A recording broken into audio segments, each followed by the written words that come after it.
Hello, everybody. Hey, Yuri, back here, hand up.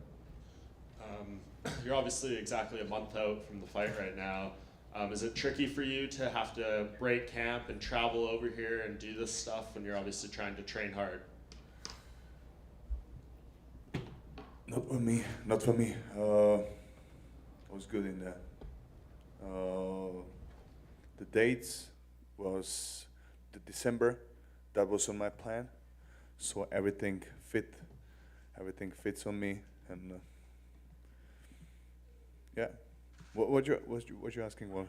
No, I was just saying you're a month out from the fight and Bangtao.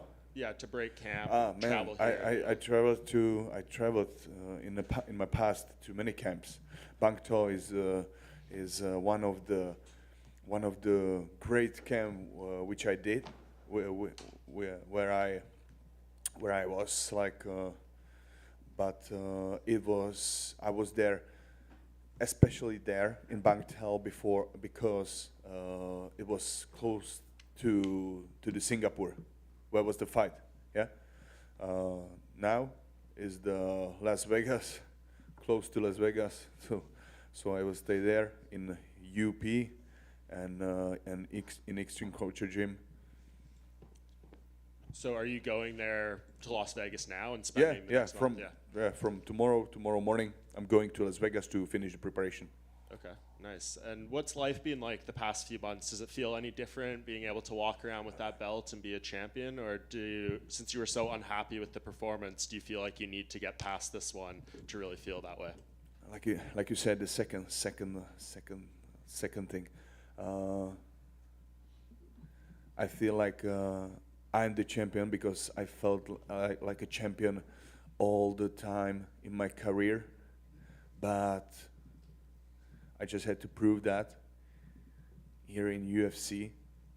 I proved that, but I was not so satisfied with my performance. But it's not just for that, because it's this fight makes sense.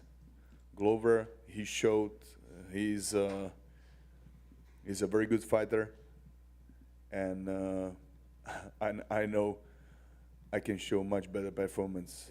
That's all. And we know that you say you weren't happy with the first fight. You can show better. What is going to satisfy you? Like, what do you have to do in this fight to walk away feeling proud and happy about your performance? Everybody watched that fight, and everybody know I'm much better in stand-up, and I know I'm much better in jiu-jitsu and wrestling than I showed. I just showed 20% of my skills, and doesn't matter. It's for me. It's a new fight, new challenge, new opportunity to show my best. And do you look at the co-main event on this card between Ankalaev and Jan Blachowicz as the title eliminator for who gets the next shot? Yeah, that makes sense. I think one of these guys will be the next challenger. And just last thing from me, what about Israel Adesanya? You know, he's talked about wanting to move back up at 205, but he also says because you guys share management, he doesn't really want to fight you. Maybe he would just fight some other contenders. Is that a fight that interests you down the line, or do you feel the same way because of the management situation? The fight with Izzy? Yeah. It's not. I'm not interested in this fight because, like you said, we sharing the management and the people around. So I respect him. Yuri, over here. A report came out that you're the most tested athlete on the UFC roster by USADA, I think over 50 times since the beginning of the year. How true is that, and how often are they coming around to you? Daily. they coming daily, and sometimes it's boring. Sometimes it's sometimes I'm tired from that.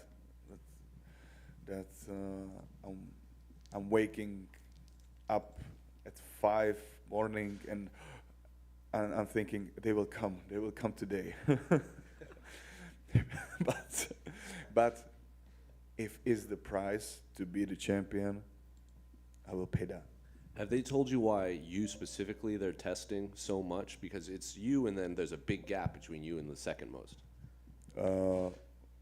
We spoke about that. My managers talk with USADA and all of them about to why, and it's just their law. It's their law. They can do that, so they test me. For me, I'm good with that. Doesn't matter. Have you gotten the jacket? The USADA gives out the jackets when you get 50. I'm looking forward for that. Finally, I'm sure you're siding with Israel, but any thoughts on his fight with Alex Pereira on Saturday? Man, I thought about that, and it's a fight of two different words. Yeah, like two different styles, two different people. Absolutely, and I'm very like this matchup. And like I'm everything saying, let the better win. Let the better win. If okay, I know I'm sharing the management with Izzy, but I'm looking forward for this fight. I will be not there. I will be in Vegas to finish my preparation because that's the most important thing for me. And but I'm looking forward for this fight. I just want to see if the Izzy, if he made a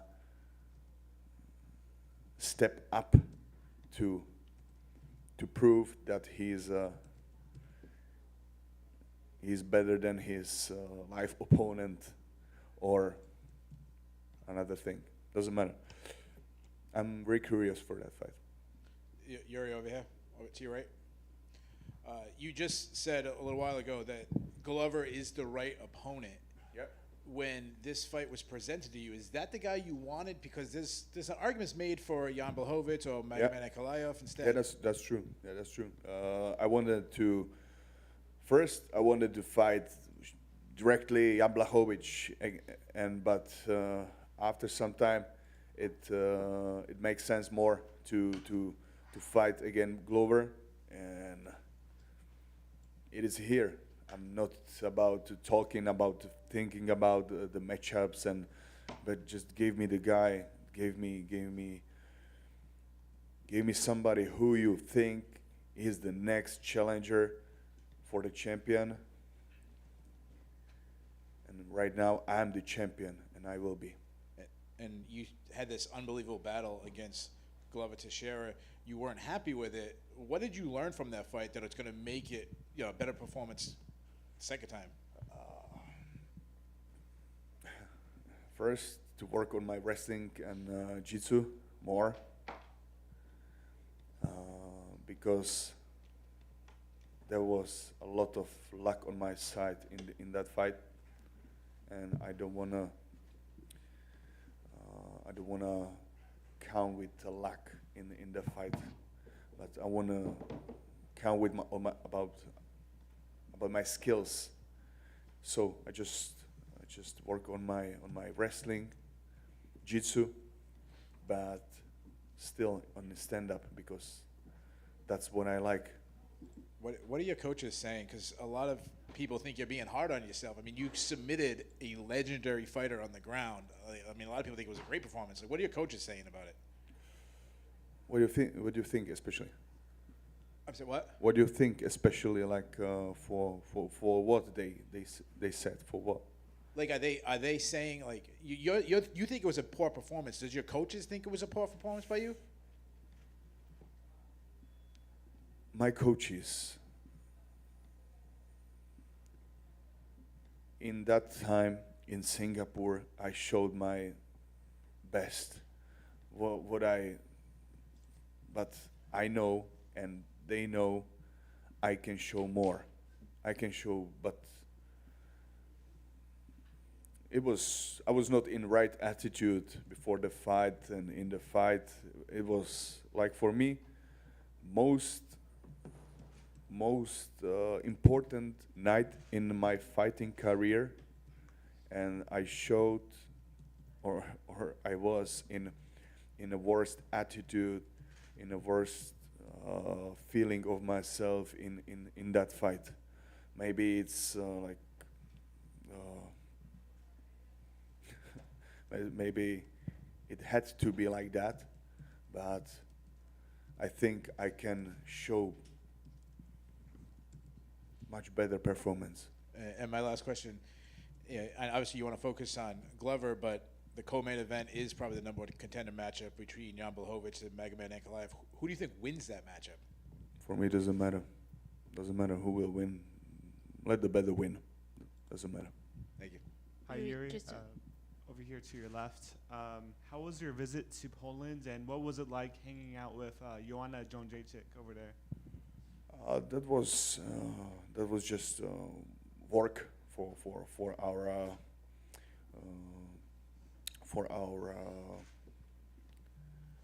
partnership with XTB, and yeah, it was great. It was great, nice. But I was just there for a few hours. And last question: if you could meet anybody from history and talk about philosophy with them, who would it be and why? Everybody know. I like to talk about the book of the Five Rings from the samurai Miyamoto Musashi. So I think that one. Awesome, thank you. Jiri, just down here. You mentioned just a minute ago that you said you had the worst attitude going into that fight in Singapore. Why was that? That's my personal stuff. Okay. Sorry. That was a lot of things what was not so good in my life, and I had to change a lot of things. That's why I cut the hair. That's why I had to start in a new rhythm, and in like to start a new wave. And you posted on your Instagram, I think it was back in September, when you spent 3 days in a dark room. Can you elaborate on that experience and how perhaps that has helped you be in a better mental space?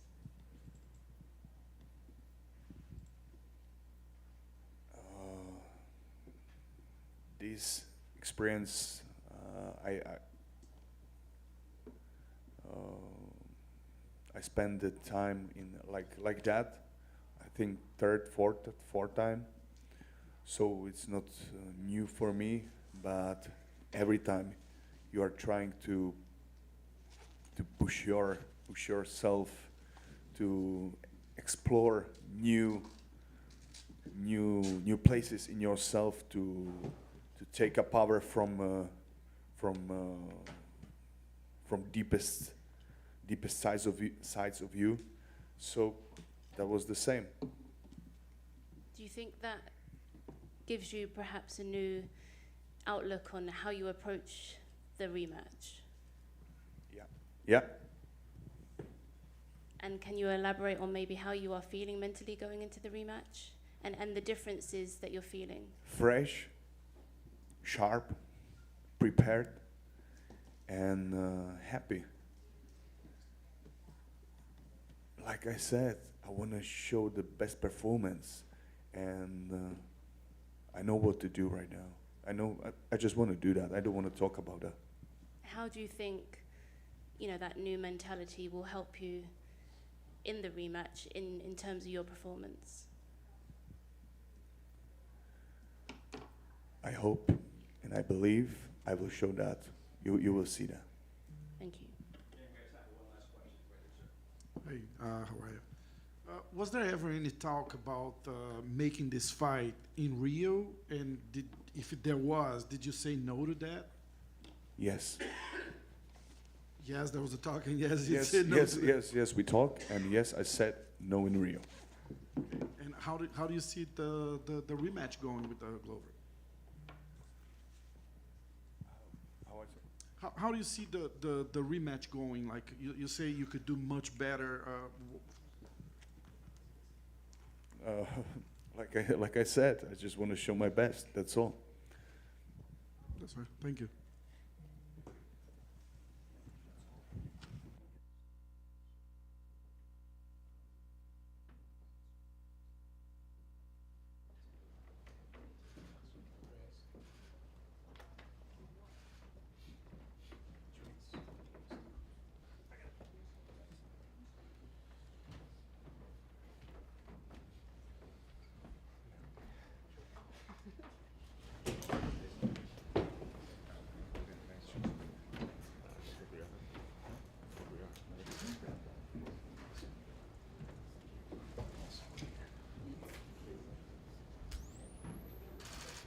Everybody good?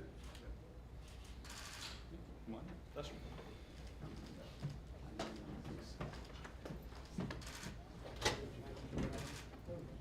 right here.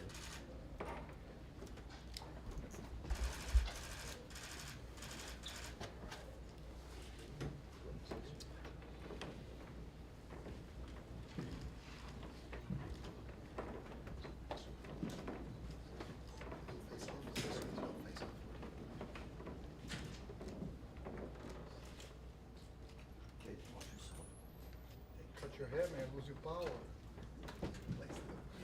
Or take the power back.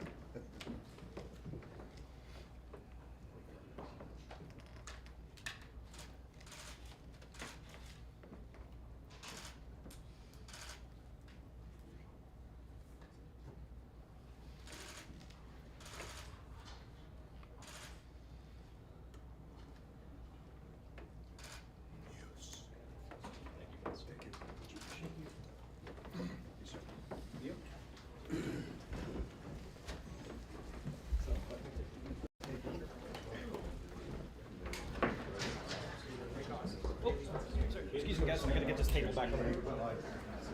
I need to get this table back. Can you say that? No. Yeah, I didn't know.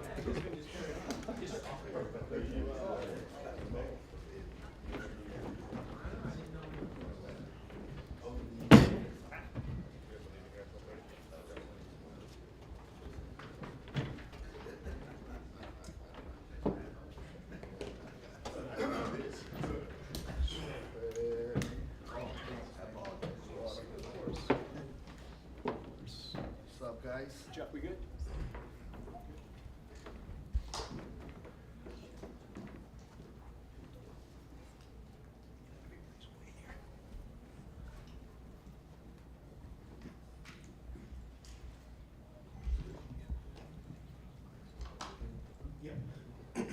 Over.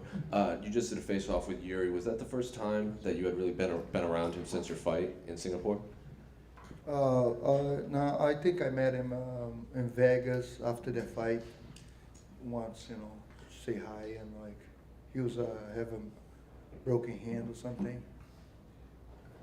What'd you say up there to him? You said something about he cut his hair. Yeah, cut your hair, lose your power, man, because that was like crazy. It was like the last round finish, you know. That was maybe the hair. Well, obviously you got the rematch that you had wanted. You had called for. Even Jiri had called for it a few days after. But it felt like it took a while to finally book this fight. Was there any fear that maybe that they would go a different route rather than rebooking this rematch? No, man. I usually I don't pay attention to. I kind of leave with positive. I was positive the whole time the rematch was gonna happen. I don't let any those thoughts come to my head to be like scared that's not gonna happen. Whatever is meant to be will be, and this is it. Here we are with the rematch. Everybody want it, all the fans want it, and the UFC, you know, make it happen. And after your fight, you had said you were making excuses, but you did kind of talk about maybe a rough weight cut, the flight to Singapore, and everything like that. Now that it's happening in Las Vegas, do you think that will play a factor in maybe having a better performance, knowing you don't have to fly all the way to Singapore and deal with all that? Yeah, no doubt about it. You know, the difference, the time difference. So it's like only 2 hours, 3 hours. It make a big difference, you know, already. But like, yeah, the weight cut. was not hard the way cut. It was just the waiting around for, because the way they did it there, waiting around for 6.5 hours. Later on, I couldn't start. As soon as I start drinking, I start throwing up. You know, it was like it take me a while to start eating again and recover. So you know, for sure, in the 5-round fight, that make a difference. You know, I'm not saying it make the different results. You know, it could be the same, but like for sure, a 5-round fight, no doubt that will mess you up, man. And after the fight, everyone was saying it's like, you know, one of the best fights of the year, maybe the best title fight ever. But Jiri says it's his career worst performance. And he was very critical of himself. So when you hear that this acclaimed fight and he just doesn't like his performance, what's your reaction to that? Well, let's see in the next fight. You know, that's why we're here to do it again, because I don't believe it. I don't believe him, and that's why we do it again. You know, let's see. Was there any hope that this rematch would take place in Rio? He said he didn't want it, but it was offered to him. Yeah, I was hoping to fight in Rio. We haven't been in a long time, but Vegas is not bad, man. I love Vegas too. Let's go. And then just a couple more unrelated to your fight, but Frankie Edgar's having his retirement fight on Saturday after a long career. Do you have any memories of watching Frankie or being around him in the UFC at all? Oh, Frankie, man, he's a legend, you know. He's like, man, the toughest guys around, and you know, I wish nothing but the best for the guy. And then you're obviously in town for your teammate Alex Pereira when he fights Israel Adesanya. How do you see that fight playing out for him on Saturday? Alex ready, man. He's like, he's sharp and he's conditioned, he's strong, you know. He look amazing, man. He look better than ever. The way he dropping the weight this time, the way he's focused, the discipline that he put for this, he's ready to get that belt. He's ready to be a champion. Glover, over here, to your right. One thing when we talk about Glover is that you're legendary to come up with a great game plan. You've gone in there, you've faced him once. Now game plan, and what can you take from that first fight to make it an even better performance in your second fight? You know, that fight is just a little adjustment that I have to do, man. The fight went great the way I fought. You know, I was finding the distance, standing up, take him to the ground. Just a little adjustment that I have to do it in the ground because, you know, he was sleeping too much. Maybe I was going to submission too much and lose the position a little bit. You know, talk about little adjustment in my game and finish him in the right time. And you're in a really unique position as being an elite fighter, but you own a gym. You're a head coach. You have guys like Alex, Wellington Turman, now Dominic Reyes has come to your gym. How do you balance being, focusing on your fight that's coming up, but also helping these guys and coaching them? Just gotta enjoy every moment, man. Enjoy what's coming, you know, and go over there, have fun with the guys. You know, my coach Fanelli helping everybody. I go over there. I get help from everybody. I help some people, but it's just amazing. Just amazing train. It's like little kids play in the playground, but now with big pros, and we're just having fun. Lots of fun. I love my life the way it's going right now, you know, and you know, it's kind of like a situation that I see. I'm 43 years old, so I know I'm not gonna be doing this for a long time. So it's kind of like that's the only sad part about it, you know. Yeah. So you have this, at one time it was a small team down in Danbury, but now you got top guys from other teams leaving, coming to your gym. Like, what does that say about what you guys are doing there in Connecticut? You know, like I say, things joy, things with joy. You know, it brings. What was it Kelvin Costa say? A beauty they would come, right? And just doing the, just doing this the right thing. You know, doing the right thing and have fun, man. I don't know. I don't know what I'm doing. You know, just like I'm just having fun and enjoy life, and we have some great fighters out there. My last question is, the co-main event, we have a matchup between Magomed Ankalaev and Jan Blachowicz. they possibly could be the next title challenger. So could be on your radar. Who do you think wins that matchup? Yeah, I've been asked this question. I don't know. It's a tough fight to say. You know, Jan coming in his A game, he might finish the guy, but Ankalov, he's a very good counter punch. You know, and I think he's gonna wait. I go with Ankalov. Good luck to you, sir. Thank you. Quick question. Right here, in front of you. Speaking of your team, Dominic Reyes coming to your gym. We spoke to him yesterday. He talked about all the things that you've helped him with, and I just wonder for you, how nice has it been for this camp having another, guy in your weight class that's in the top 10, and what has it done for you?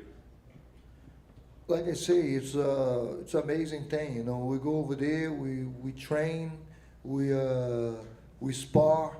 You know, of course, we know how to train very well, but we go hard, man.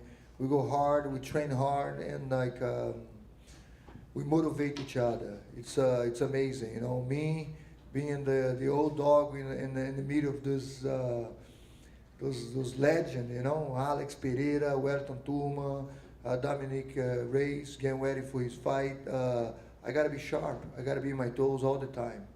And for this one, I guess, what do you think the biggest mistakes were that you made last time? I know everybody kind of talked about the choice to try to pull a guillotine there at the end, but do you think that there were things that you could have done beyond that, tweaks that you could make, and was there anything specific that jumped out to you? Yeah, the guillotine was not a mistake. The mistake was me turning around over there and not be aware of that, you know, that choke could happen. You know, that was the mistake. He's slicking in. He was slick about it, and the choke sink in, and it was the 5th round. I didn't have time to defend. That was the mistake. But other than that, I always try, man. I try the guillotine. Is trying to finish fight, you know. So, and that happens. You go with like a high-level fighter. Not everything that you're gonna throw is gonna knock him out, you know. It would be nice if that happens. You know, go for the guillotine. I see, that's my style. I try to finish the fight from the beginning to end. If I see the opening, I go for what's gonna happen next, you know, whatever. I deal with it. And he didn't finish me right after that. And later on, there was a 5th round, and that happens, you know. But it's a situation that we gotta focus on and control the fight a little better, and that's it. I feel like even though it was a loss, like, again, you kind of built your popularity even further, the respect people have for you, and just the heart you showed in that fight. So how rewarding has it been this last, couple of fights of, your career, like to see after all the work you put in to finally have like a massive fan base and get respect from everybody around the community? Yeah, it's amazing, you know.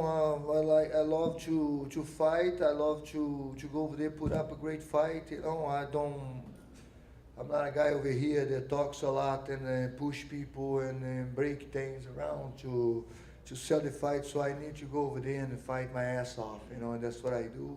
And I appreciate all the people that like my style of fighting. You've trained with, over here on your left, you've trained with a number of legendary strikers in this sport, Chuck, Pereira. Who has hit you the hardest in training? Not in a fight, just in training.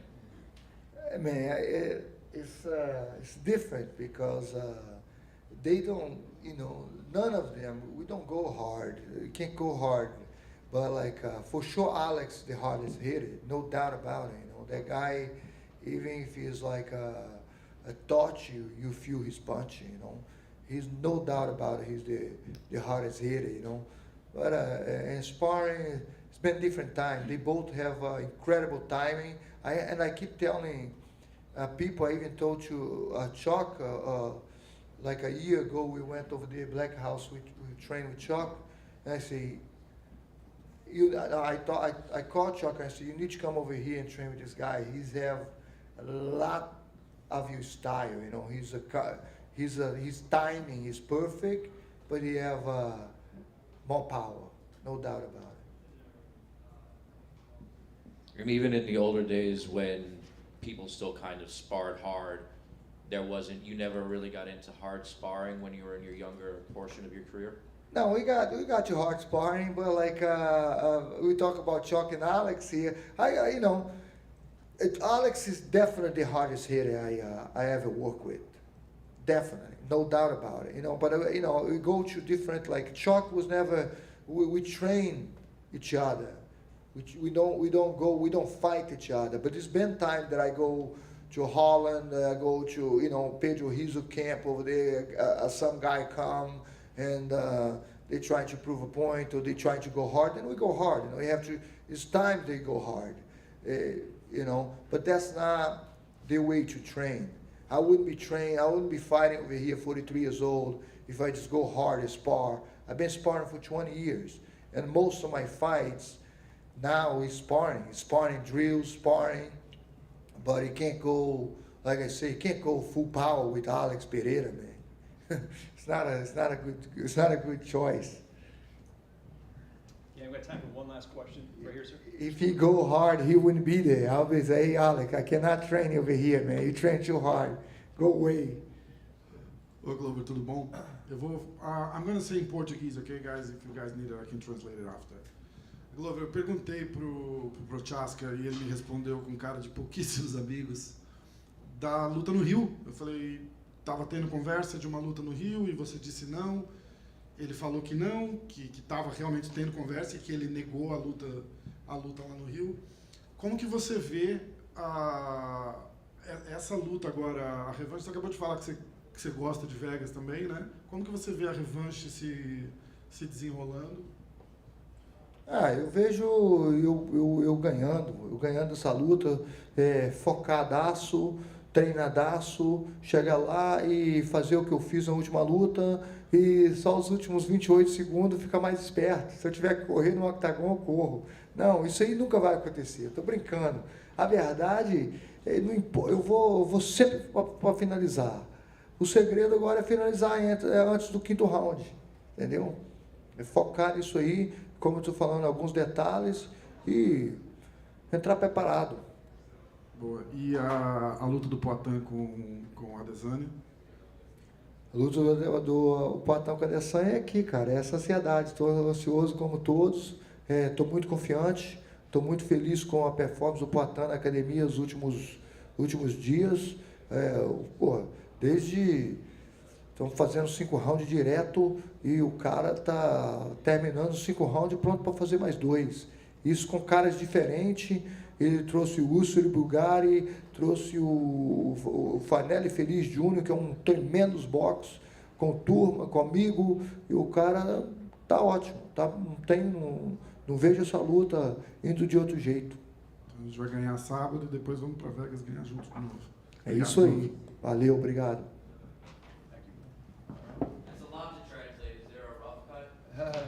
I asked about the Rio fight because we knew they were in talks and how Glover sees the rematch going. He said as long as it doesn't try to finish him in the last 28 seconds, he should be okay.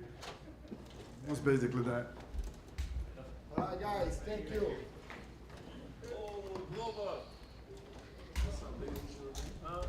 Glover. Another title fight?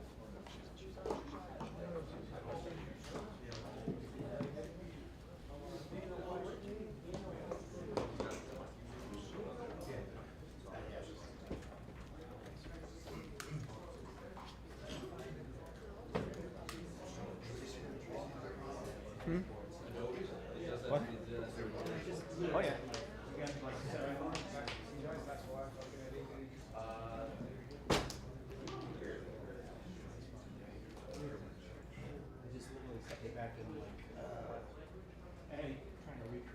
Mike should have been here yesterday. We did.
guys.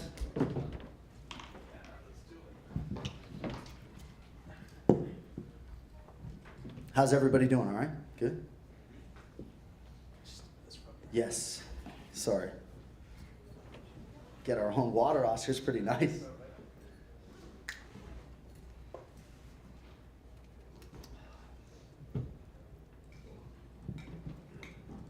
John over here. Hey. Hey, what's up, man? So, first of all, congratulations on re-signing. I feel like that kind of maybe caught people off guard, like they didn't know that you had to resign or maybe your contract was up. So was that a breath of relief, a sigh of, like, how relieved were you to get past that? oh, it's always a relief, and hopefully, for the UFC, it's a relief as well, and they want me along for the ride. I'm 11 years in, just signed a new 4-year deal, which in theory would take me through 15 years, I'd be about 48 years old. But anytime you're in a negotiation, there are things that happen that, give you pause, right? And that can just mean that there's some idling in communication for times, and you're sitting there with your wife thinking, man, do they want me? I just don't know. So I had to navigate that, as I've had to do throughout my broadcasting career. But these are the producers and bosses that I want to work for. I've had experiences in television with other producers. These are the guys that I want to go to battle with. This is the job I want. My employer knows this is my dream job, and thankfully I'll get the chance to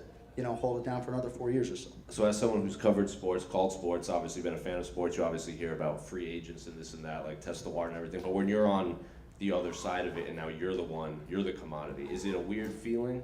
Like, you've watched this through the television, but now you're part of it. It is, and I didn't necessarily look at this as being my broadcasting free agency. And certainly you can argue it could hurt me from a leveraging standpoint if I profess to the masses I have my dream job and I'm looking to keep it, But, UFC President Dana White is the type of leader that you want to break down a wall for, right? I mean, the global pandemic obviously laid the foundation for that, and all that we can do when we put our minds to something as a staff, But he's also a demanding boss, right? And obviously there have been times, right? I'm on the air 25 nights a year for 8 hours. There are certainly times where there's an utterance that Dana or Zach Candido or Craig Borsari doesn't like, and I'm going to hear it, But I accept that challenge of working for these guys. And, when I left ESPN in 2011, there were a lot of people that were like, dude, you spent a big chunk of your career trying to get to Bristol, Connecticut. Now you've been there for a cup of coffee and you're leaving. I kind of felt like I knew what I was doing humbly when I hitched myself to this wagon. And just thankful to be 11 years in, and I'm hoping it's the last job I ever have. Looking at your week this week, how different is it preparing for a big pay-per-view in New York City, Madison Square Garden, as opposed to anywhere else, like the Fight Islands, the Vegas' the TD Gardens? I used to talk about the Conor McGregor effect, the Ronda Rousey effect, and just how everything is heightened in terms of the media obligations and everything else. And I think New York City has an effect that is similar. Now, for a Boston guy, this is like a whole lot of fucking New York stuff for me, if I'm being honest, right? Madison Square Garden, the Mecca, world's most famous arena. Little much for a Boston guy in enemy territory, but yes, it is ratcheted up, right? Everything is bigger in New York City, and sometimes I tend to lean into the promotional hyperbole a little bit in terms of promoting these pay-per-views, but I think most of us as media members, commentators, as a fan base can look at this fight card at UFC 281 and acknowledge we can't do much better in terms of putting a pay-per-view fight card together. So thankfully, it seems like New York gets this annual showcase every November, and blowing it out here Saturday night, Jose. Are there any fights that you have circled that maybe you don't think fans and media are talking about enough besides the top 3 or 4? Well, certainly Dominic Reyes has a lot of eyeballs on him, right, given what his last few fights have held, the strength of schedule, obviously how close his fight was with John Jones, but this is a real crossroads fight for him and for Ryan Spann. Ryan Spann is 6'6", he's a monster plus athlete in every sense, finishing instincts in every realm of the game. But only one of those guys leaves Madison Square Garden a bona fide light heavyweight contender. So that's a big fight that jumps off the page for me. And obviously, I try to lean into all 28 athletes, and I can make a case for the first prelim, right? Nikolai Negumedianu shouldn't be the first fight on any fight card, right? That dude's a beast. So we're excited, man. Just sprint to the finish. Then finally, I've been asking everyone this at both media days. This is going to be Frankie's last fight. You kind of touched upon it a bit at the press conference, but you kind of want to give the athletes the shine. So What are some of the memories you've had covering Frankie's over the years, or just in and out of the octagon? Well, you know, when he beat BJ Penn in 2010, I was not on staff, but I remember exactly where I was in Bristol, Connecticut, just watching it transpire and thinking, oh my God, Frankie's going to do it. He's a bantamweight fighting up 2 weight classes, and of course he finally made his way back down to 135 pounds. But he's just done everything the right way, every step of the way. And certainly here in the U.S., where MMA hasn't been as big at times as it's been in Australia and Brazil and other places, Frankie's as beloved as anyone. And I think it's a byproduct of his style as sort of the little engine that could. You know, I posted something on Instagram, a picture of my son being super small, and immediately Frankie chimes in like, small guys are just fine, bro. You know, don't height discriminate. So I'm excited to see what Frankie can do with the showcase. I feel like it's a winnable fight for him. And, you know, his daughter Valentina is going to be in the building for the first time, so we'll see if Daddy can produce. Last question. Do you think Chris at media days, like, I'm going to send him off with no remorse, like he's had his time? Do you think that's the right approach for a young athlete, just not kind of looking into fighting a hero, but I'm going to send this guy off on a, you know, like on a stretcher? It seems as though there was an interaction with Chris Gutierrez and Frankie Edgar 9 years ago at a regional event, and Chris seemingly took exception to something Frankie said. Frankie doesn't remember this interaction. So all of a sudden there is kind of this, I don't know, bad blood underlying this matchup now. So I don't think Gutierrez is the type of fighter that is emotional. You know, he's one of the best in the world. He really is. I mean, he's the best non-ranked bantamweight right now, deserves this opportunity. And, you know, I mean, Pereira has provided a whole lot of ammunition for Israel Adesanya. I mean, he has leaned heavily into all of that stuff. And I don't think it's going to play a factor on fight night, and I don't think for Gutierrez it will either. Just curious, going off Adesanya, you know, you get to see these guys, we all see them walking around the hotel, we kind of get a sense of their vibe on fight week. Do you feel the same as me, that Israel seems a little bit more stoic, a little bit less fun this week? He seems to be here to get to business as well. Absolutely, you got the right read, and part of that is calculated to be sure. I mean, he wanted to be reactive this week and not really leading the dance, and even I thought his approach at the press conference, you know, wasn't necessarily an approach he had taken prior. He was very subdued, and I think perhaps that has something to do with the matchup, but also Valentina Shevchenko will be the first to tell you, you got to manage your energy with the media all week. I mean, some of these fighters come into this setting with you guys, and granted, you sit down with them a little bit earlier than we do, but we'll sit down with them on Thursday. They're about to go into their weight cut, and they're giving us all of this great energy, and sometimes I can't help but think, even though we're extracting good things from them, that, man, might want to save a little bit of that energy. So I think part of it is just saving his energy and not wanting to get overly emotional. But yeah, I definitely am sensing a different vibe from Izzy this week than prior pay-per-views. And similar to that, so then you have Dustin yesterday, who's very subdued here at the media day, but then you've got Michael Chandler, who'll give you a monologue on any question you ask him. It's curious to see the difference in those two energies, but yet they still produce the same sort of output in the cage. I'm curious what's your take on that fight? Yeah, no, I cannot wait for that fight. And I will also say, you know, when Daniel Cormier and I were at the Residence Inn in Las Vegas with Dustin Poirier before that second fight with Conor McGregor, and we were all going to go to Fight Island, we sort of sensed some tension from Dustin Poirier, right? And I think DC was sort of like, this is sort of a weird vibe I'm getting from Dustin. And then what does he do? Goes to Fight Island and knocks out Conor McGregor. You know, so sometimes I think we can lean in a little bit too much to that stuff. You know, Dustin just doesn't really care about feelings. He cares about fighting. And I know that's sort of a simplistic way to put it, but I just don't think, you know, even if you saw these two guys in their interview with DC, and DC said, you know, doesn't he, Chandler, like, have the right to be a little bit upset? And Dustin's like, dude, I don't give a fuck, you know? So I just think they're absolute warriors. You know, I am a bit surprised at the betting line, if I'm being honest. Michael Chandler was plus 150. He's swelled to like plus 190. So I didn't expect the fight to be that wide. But what an opportunity for Poirier to prove that his UFC experience means a whole lot. You know, if there was any genesis for the bad blood, it was that Poirier seemingly felt like Chandler got a little bit fast-tracked when he came to the UFC, and I guess he's earned the fight now. Last one for me. You talked about managing your energy if you're a fighter for fight week. When you have a fight like that on the card with Dustin and Michael, do you kind of have to think like, okay, so we're starting the pay-per-view, but in 2 fights' time, I know I'm going to be screaming and shouting for 3 rounds. Do you kind of have to look at that as you're going up the fight card? Well, when I first got hired, we were doing 10 or 11 fights a night and not 15. I know, the glory days, Oscar. But I was even told, I remember, by Craig Borsari before my first show, like, you need to save room in your register because the fights get bigger as the night goes along. But the one thing that I can control is my energy. And a lot of it is just in the lead up all week. I'm not going to dinner Friday night. I'm not really drinking during fight week because I need to have energy for my broadcast partners. And if they ebb and flow during the night, that's the one thing that I can really control. I might not be as articulate on one night. I might be flubbing all the time, but the energy is always the thing that I can control. And, adrenaline's a powerful thing. I mean, to me, this is the craziest live sporting event setting in the world. And I feed off of that adrenaline. I feed off my broadcast partners, and haven't really gassed out yet. I mean, I get to the hotel room, I'm toast, but I don't know that I've gassed out on the air yet. Congrats on the new deal, man. My man, thank you. John, over here. Besides being, the voice of the Octagon, obviously you can tell how much of a fan you are, and you're an ambassador of the sport and of the UFC. Saturday is going to be the 29th year anniversary from the very first UFC. Obviously, from that day in Colorado to now, we've gone huge. I mean, look at it, we're at Madison Square Garden.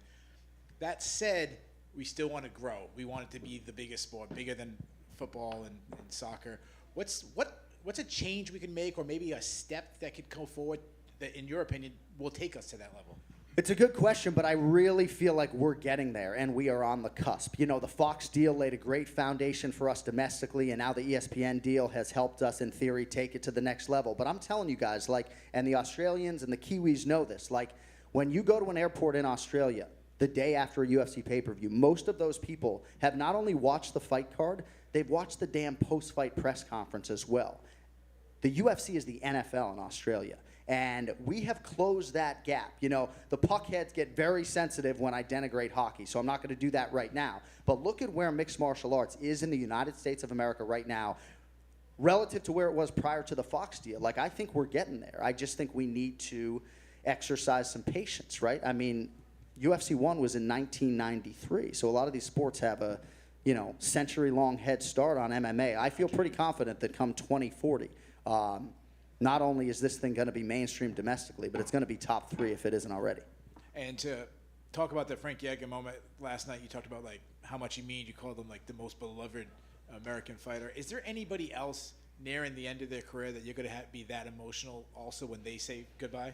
Well, Jose Aldo obviously just walked away. Dominic Cruz isn't going to be retiring anytime soon, but for me, he's one of my best friends in the world, my broadcast partner, so I think that's going to be a little bit bittersweet for me, just given all the injuries and adversity that he has sort of dealt with. But, this Frankie one is really special. As much love as a Boston guy can have for anybody from New York or New Jersey, I'm excited for Frank. Yeah, I'm a fellow New Englander, so I get the sentiment. Can't give him too much love. But last question. Obviously, you're doing every single fight, so you have to dig into the prelim fights that, only the hardcores really dig into. Have you ever got to a fight or a card where you dig so deep into these prelims that you might be more excited about the fight first, the second fight of the card than you actually the main event? No doubt about it. And certainly I still put in the same amount of preparation for this title defense for Adesanya as I did when he fought Rob Wilkinson in his UFC debut. But yes, certainly when there are new fighters that come in, prelim fighters, you uncover a lot more stuff that is new to you and potentially new to the fan base. So absolutely that stuff gets me excited. And, I do believe when I lose my love for the preparation, I'll probably walk away and give a younger guy a chance, I love the preparation. It's a labor of love for me. And, obviously my chief charge with the UFC is to humanize these athletes and to bring those stories to the air in a sport that moves very quickly. But yeah, hay is not quite in the barn for this one, but we're excited to get to fight night, brother. You've been... John, Hi.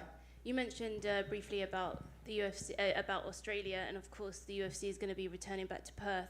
What is your opinion about Alex Volkanovski moving up to lightweight and obviously facing Islam and his comparisons to Khabib? Yeah, I mean, Islam Makhachev looks to me like a guy who could reign for a long time, but I'm excited to see what Volkanovski can do with it. I don't lean too much into the size discrepancy, at least right now. I want to see Volkanovski bulk up to 155 pounds and then maybe make my assessment. But yeah, I think the fight makes sense. I mean, Perth backdrop for Volk, I think that should help to whatever degree. But anytime you have a champion that is willing to fight the best guys in the world, I mean, Israel Adesanya is a guy who deserves a lot of credit for being a promotional workhorse. He's essentially headlined 20% of our pay-per-views since he became the man, which is a pretty impressive statistic. And I think Makhachev is going to be cut from a similar cloth. Just give me the contract, give me the guy you guys want me to fight, and I'll go fight him. So excited to see what Volkanovski can do with it, with the caveat that Islam Makhachev looks like a guy who should be favored over any lightweight in the world and any featherweight in the world as well. And just lastly, what do you think about the comparisons with, you know, him and Khabib? Islam and Khabib? Well, certainly I would lean into what I've heard from Javier Mendez and Daniel Cormier. I mean, they do believe that in terms of the striking, that Islam Makhachev is a little bit more layered a striker. I think in terms of the nuances in the grappling, they're pretty similar, but I feel like Islam just maybe has a slightly better frame for lightweight. He has stayed a little bit healthier, you know, throughout his run to the title. So, but yeah, I think he's a little bit of a cleaner striker and maybe has a little bit more ways to win in that realm. But yeah, they got some similarities to be sure. Thank you. Thank you, guys. Thank you all for coming.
It's okay though. It's fun. How many hugs from Ariel did you block? I mean, I gave him the stiff arm about 4 times. He's trying to play footsies with me under the table. I'm like, damn, dude, chill. Hasn't been that long. The chemistry's there. What can you do? That's my guy. Yeah, he's a fun guy. Big fight feel this week, right? Madison Square Garden, you fought there. It adds something to it. But this fight in particular, Israel versus Alex, big fight feel for you as well? New York City, man. New York City just brings something extra. I mean, we have been at pay-per-views and we have been at some big fights recently, but not many of them feel like the city. Just the lights and the glitz, the glamour. And then to have a guy like Izzy on the headline, the marquee, he draws eyes. And, you know, he just it's a different audience. I saw him on the Pivot the other day with Ryan Clark, right? That massive podcast, massive numbers, and Izzy is trending along some of the biggest stars they've had on that podcast. So it's just a big week for the UFC. Where do you fall into with Israel, right? Because he's a big star, but his last few fights, some have described as boring. Are you in the camp where it's like, hey, Izzy is having boring fights, or his opponents get in there and they freeze up and do not give him the opportunities he needs to put on the show? Well, here's the thing, right? And I was talking, I don't know who I was talking to about this, but generally you're telling Izzy's opponents, as an analyst, I'm like, make it boring. Because when you make it boring, you're in the fight. It's that simple. Yoel Romero made it boring, and he lost 3 rounds to 2. Robert Whittaker, in the first, there's never been a more clear indicator of how you should fight Israel Adesanya than Robert Whittaker between fight 1 and fight 2. Kelvin Gastelum is the only person that survived when he's been a bit reckless. And then by the end of the 5th round, he was about to get finished. So you can only do so much against Adesanya. You have to be patient. You have to be okay with the crowd not really enjoying the fight, because if you do too much, you end up like Robin fight 1, where he got destroyed in 2 rounds. Then in fight 2, he fought more patient, lost 3 rounds to 2. Some people thought he won. I wasn't one of those people. Yoel Romero somehow won 2 rounds. They just did nothing. But then if you fight a lot, you end up like Paulo Costa, right? So it's not on Izzy. It's on the opponents, and the smart opponents need to be in the boring fight against Adesanya, because he's too good a counter striker. He won't lead. If you just kind of stay with Izzy, he will just stand with you. So if that's the case, right, and you're Alex Pereira, you think, okay, I've got to take it chill. But I've beaten this guy twice, so why wouldn't I go at him? So what do you think Alex is going to do on Saturday? He's a counter striker himself, right? So it's going to be who can set the trap. I think for Pereira, like, what's important for Alex is winning the moments that aren't necessarily big. So just those big explosive moments in kickboxing, that's where Pereira has won. He knocked him out. But if you look over the entirety of those fights, Adesanya had a lot of success, right? So if you're not winning those in-betweens, you're losing the fight. And I think Alex needs to have made some adjustments to win those moments where big things aren't happening, so that Izzy's not just kind of going away with rounds. We've got Dustin versus Michael on the card as well, which is, you basically guarantee, you can set your watch that that's going to be a banger. There's this argument about Michael's chin perhaps not being the best, but then he goes out there with Justin Gaethje and is asking him to hit him harder and stuff like that. But do you think he can stand up to what Dustin has to offer, and does he have to wrestle to find success in this fight? You know what the beauty in that fight is? Let me look at this. I got an interview on my YouTube going live in a little bit, but I'm gonna look at the thumbnail. You can plug the channel. I always plug my channel, trust me. But this is what Dustin told me yesterday, and I just got to get the correct words. Yes, if Michael Chandler tries to fight him like he did Justin Gaethje, I'm going to clean him up. Like it's over. He does not think for 1 second Chandler can fight him in the way that he fought Gaethje. He's not saying that the chin won't hold up. His rhythm is too good, he believes, for Michael Chandler to stand with him for 15 minutes. So if Dustin is to be believed, Chandler does need to wrestle. And then you got Michael out here yesterday saying that if he fights him like he did Gaethje, he will break Dustin. And Dustin's not necessarily a guy who's known for breaking in those big fights. So is that kind of what we want to see as fans? It's rooted in Michael's belief that he wants to be here more than Dustin, because he hasn't seen the heights that Dustin has seen in his career. And that's why he thinks he can take him to a place that reminds him, hey, man, you've got millions of dollars, right? You've held a portion of the championship. You've done it all. You don't need this. Chandler thinks he can show him that, and that will remind Dustin that he doesn't want to be in there going through what he's going to have to go through to beat Michael Chandler. It's a fun one. It's a fun one also because of all that, right? Like all that stuff. And then they'll look at you both and go, oh, but there's no bad blood. But you guys are saying some pretty disrespectful shit about each other. Right. You know what I'm saying? But that's why it's so good and so fun. I appreciated you trying to get them to talk shit to each other. But they did, though. Like when they were on DC and RC, like, and that went, the 1 second delay on TV sucks. But in that instance, it's pretty good because it makes the argument better. Because they're just interrupting each other over and over again. It was fun. By the way, I don't know if the moderator is meant to be pissing himself laughing as they're insulting each other. When Dustin said when Mike goes, he said he'd rather sell hot sauce, I was laughing. It was hilarious. DC, right in front of you here, straight ahead. Oh, okay. Obviously, a lot going on this week. Huge fights this weekend. But I did want to get your thoughts on the news on Tuesday. Cain Velasquez, your friend out on bail. Just kind of your initial reaction to the whole thing. I was happy. I was very happy for Cain, for his family, for Michelle, little Cain, and Coral. They've been through a lot in the last 8 months as a family. And from Coco having to go to school, at the school that our children go to while her father and her family is going through all that they've gone through, it's very difficult for a teenage girl, So I was very happy for him. And then I got to speak to Cain on yesterday morning. We FaceTimed a little bit, so it was nice to see him laying on the floor with his son, man. Kid stayed home from school and hung out with his father. It's beautiful. And I know we had asked you at the time when he was incarcerated, like, how's he doing? And you said, oh, he's holding up all right. But can you kind of describe the relief maybe that comes with what the decision was on Tuesday? The relief I can explain for me. I could never try to attempt to tell you what that felt like for Cain Velasquez, because I've never been in a situation like he's been in. But for me, the relief was knowing that he gets to go home, because in times, from the phone calls to the visits, he put on a brave face, but I could tell he was hurting, and it hurts us to see him in that situation. And but it's not over yet. But I think for me, the beauty in him getting to go home was also in the words, because I heard the judge say something to the a crime of passion. There's a viable defense for that, and I think in that that's a positive thing for us. Great, thanks. DC over. It's unrelated to the main event or anything, but this is going to be Frankie Edgar's retirement fight Yes. Saturday too. So, what are some of the memories you had just being around Frankie, both in and out of the octagon? It's the best, man. Frankie's always been the best. He's like, we always called him the little engine that could, because he was always too small. He never should have been a lightweight champion, but he was a lightweight champion, and he fought for the featherweight championship, and now he's a bantamweight, which is probably where he always should have been. And he's always been fun. He's always been exciting. He's always been a gentleman. It's the curtain comes down on all of us, and I'm just happy that Frankie's making that decision, and he seems like he's very confident and okay with his decision to retire, regardless of the outcome.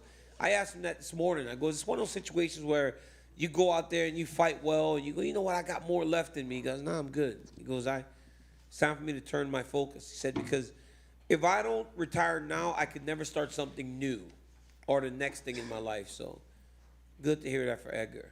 And we spoke with Chris at Media Day, and he said, while he respected Frankie and everything he did, his words were, his time is up, and I'm going to have no remorse sending him into retirement. Is that the right attitude to have for this young fighter? I mean, you got to be licking your chops when you're looking at a guy on the way out, because they say when you start talking retirement, one foot's out the door. So, yeah. And plus, Gutierrez lost his UFC debut, and that's it. And he's looked like an absolute savage. The guy is a phenomenal striker. He's tremendously tough, and he's got a massive opportunity in front of him. For all the winning that he's done, I think it speaks to the depth of the bantamweight division that he isn't ranked, because there's not another weight class in the UFC where you could fight as well as Chris has and not be in the top 15. Yeah, John was in here saying that he's the best unranked bantamweight on this roster right now. Well, if John Anik said it, then take it as word. And finally, for me, Volkanovski obviously wants to go up and challenge your friend Islam. Obviously, you're close with Islam, but I guess what advice would you give to any fighter trying to go up and down in weight to get 2 belts? Something that you accomplished. Okay. Yeah. I did that. Remember that? Yeah, I know you remember that. You don't change much. You just get ready to fight. The guy's going to be a little heavier, but Volkanovski did not look small in the octagon whenever he walked in there to challenge Islam. He's shorter. And it may be an illusion, because Islam's like at weight and he's in shape, and Volkanovski isn't. He's like out of camp and looking a little bigger. But I think he made weight, though, didn't he? Didn't he make weight? He still didn't look small. So he's not going to be undersized, and this dude has more talent and more skill than anyone. But this challenge that he has undertaken is as big as anything that anyone in the UFC has tried to accomplish in terms of becoming a double champion. It'll be tough, but I think that both of these guys are going to make for a fantastic fight. Daniel, thank you. Thank you. You've got such a unique perspective in the cage and on the broadcast team, but Bruce Buffer, talking about New York, everything that just brings so much shine to the UFC presentation. There's nobody like Bruce. Yeah. What was it like in the cage before your fight when you heard him do the intro for you or your opponent? And you seem to be one of the guys who feeds off that now in the broadcast booth too. You still kind of get vibed up when he's going and kind of getting fired up in the octagon. What's that like for you as a fighter and as an announcer? It was awesome, because you dream of that, right? Fighters dream of being in the UFC title fight and having Bruce Buffer, and there's a lot that goes into it, because the lights go off and then you're standing there with some guy that wants to rip your head off, and Bruce is in there looking as good as any person that's ever dressed in the history of humanity. And he starts to say your name, and my thing was always to get through it, get fired up by it, never give Bruce a fist bump. Kiss of death. At least it used to be. The guys have started to kind of like not lose as much when they fist bump Bruce. But for a while, you fist bump Bruce, you lose your title. So I just would that's what I would try to do. But again, the glitz and the glamour, his whole thing is just it's as UFC comes. And the UFC would not be the same without Bruce Buffer. And so it's a magical moment being in there with him. Thank you. And real quick, I thought you were so hard on yourself with the WWE comments. I thought you looked great. It seemed like you had fun. No, I had fun. Let me tell you something. I had fun, but I was more suited for the role of going to get shoes from the back. It looked like I worked at Foot Locker, dog. I was like, they were like, yo, what do you want to do next? I'm like, let me lose some weight if I'm going to do anything next.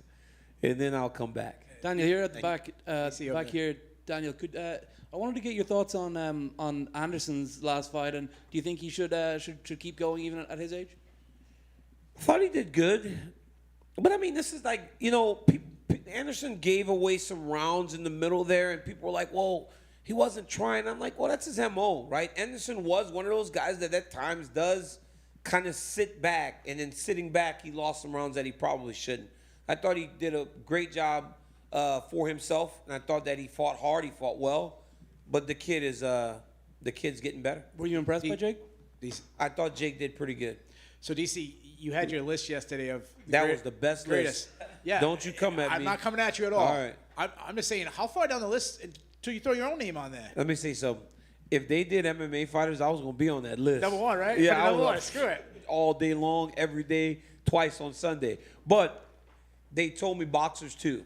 And everybody wants to get mad at me because I didn't put Muhammad Ali first. But it's like the Jordan argument. Yeah. It's like LeBron James is the best basketball player of all time, regardless of how many pairs of shoes you sell. But it's because we grew up watching Michael Jordan. Yeah. Nobody wants to ever compare them. It's the same thing with Muhammad Ali. Floyd Mayweather is the Kevin Iole, who I respect greatly, did say Sugar Ray Robinson, and I mean, that's true too. But it's like my boy Chris Mad Dog Russo talking about Jerry West as the greatest basketball player of all time. How far back you go back? Like, how far back you gonna go? Yeah, come on. So DC, I just want to look at this. You're a dad. You're obviously a great friend. You're a father. ESPN host. Yes. Podcast host. UFC commentating, making appearances on WWE and NCAA wrestling. Yeah. I'm just a kid, man. Like, when do you sleep, man? I didn't mention coaching wrestling. Yeah, I don't sleep. Seriously. Yeah, that's it. I sleep for a few hours and I wake up because my mind just doesn't shut off. I'll text like these guys like early in the morning. I'm like, yo, you awake? The only guy awake is this guy because he's got like new kids. He's like, I got children, man. I'm up too. Yeah. Like, all right, what's up, Zach? But no, I sleep. But like, man, when I get home, like the greatest thing for me, honestly, is when I'm home on a Saturday and I get up on Saturday morning and I like make breakfast for my children and then we just lay around watching football. That's like the best because even when I'm home, I'm doing a lot of wrestling stuff and everything else, but I would much rather live the life that I live today than any other because I'm blessed. I'm lucky. Last question. Yeah, last question. All right. Speaking of wrestling, you did a fantastic job at the NCAA tournament. Yep. Bo Nickel obviously came in. He's a big star, but yeah, everyone's making a big deal of it because that's rare. Like a lot of the top American wrestlers, they go onto the national scene. Spencer Lee, Yanni, yeah. They're like locks to go onto the national scene. Like, yep. You have an influence. How do you get these guys to come over to MMA? We've got a few. We've actually got a few at AKA right now. Kyle Crutchmer, Nick Piccinini, and Jacoby Smith, Oklahoma State Cowboys, right? The mecca of wrestlers turn mixed martial arts fighters is the Cowboys of Oklahoma. But those guys are going to do it, and I'm usually on the front line trying to get them to fight because I tell them about not everybody can make the Olympic team. It's impossible. 6 guys go to the Olympics. It's almost an impossible dream. So when they chase that Olympic dream, you put everything on hold. I think right now coming to MMA for guys like Nick, like Bo Nickel, Bo Nickel, for as good as he was not going to make the Olympic team. And anyone that knows wrestling knows that Bo is going to be number 2 or number 3. So for as phenomenal as he is, and for as much as Bo will tell you, that's what makes him so special too, because he'll tell you how great he is. He wasn't beating David Taylor, right? He's not beating Kyle Dake. So it's like this was his best option. He wasn't beating Jaden Cox. Like these guys are the best in the world.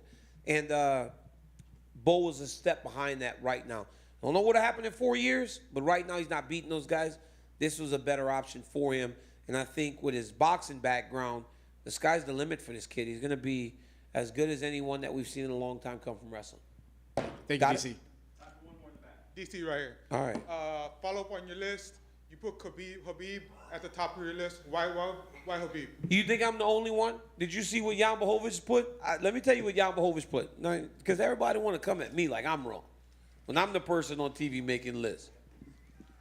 Why don't you make a list on First Take? All right. Jan said, many call Fedor the greatest fighter of all time. Dana thinks that is John Jones. If I had to choose between Fedor and John Jones, I'd choose Fedor. But in my opinion, Khabib is the best fighter. As of today, I would call Khabib Nurmagomedov the greatest fighter. So why am I so wrong? Everybody wants to talk about I'm biased. I'm going to start wearing a t-shirt that says biased. Because if I was so biased, I wouldn't have a damn job.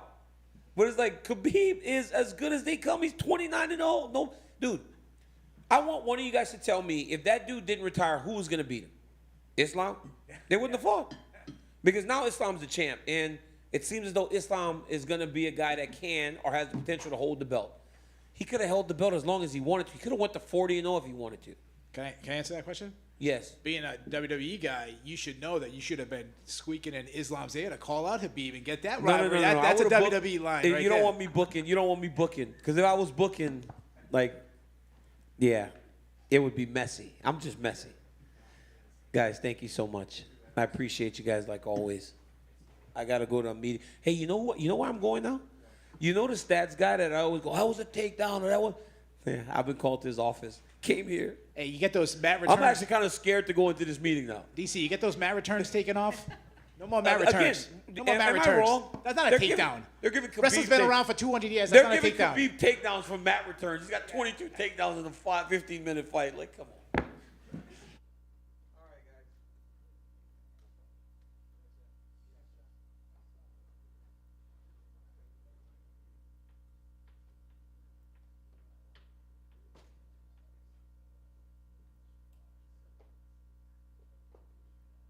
Gang, Holly should be in shortly. There is some food out back in the hallway, though. Please feel free to go grab some.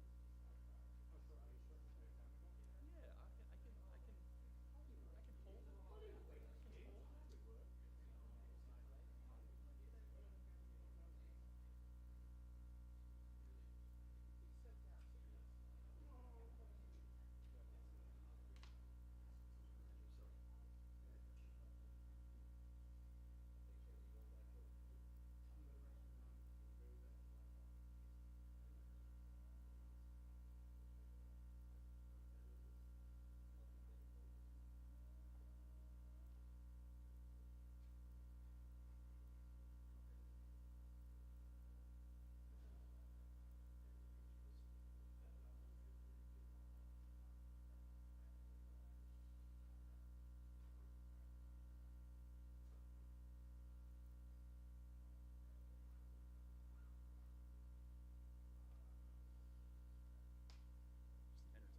1, 2, 3, 4, 5, 6, 7, 8, 9, and 10. You got me back there? 1, 2.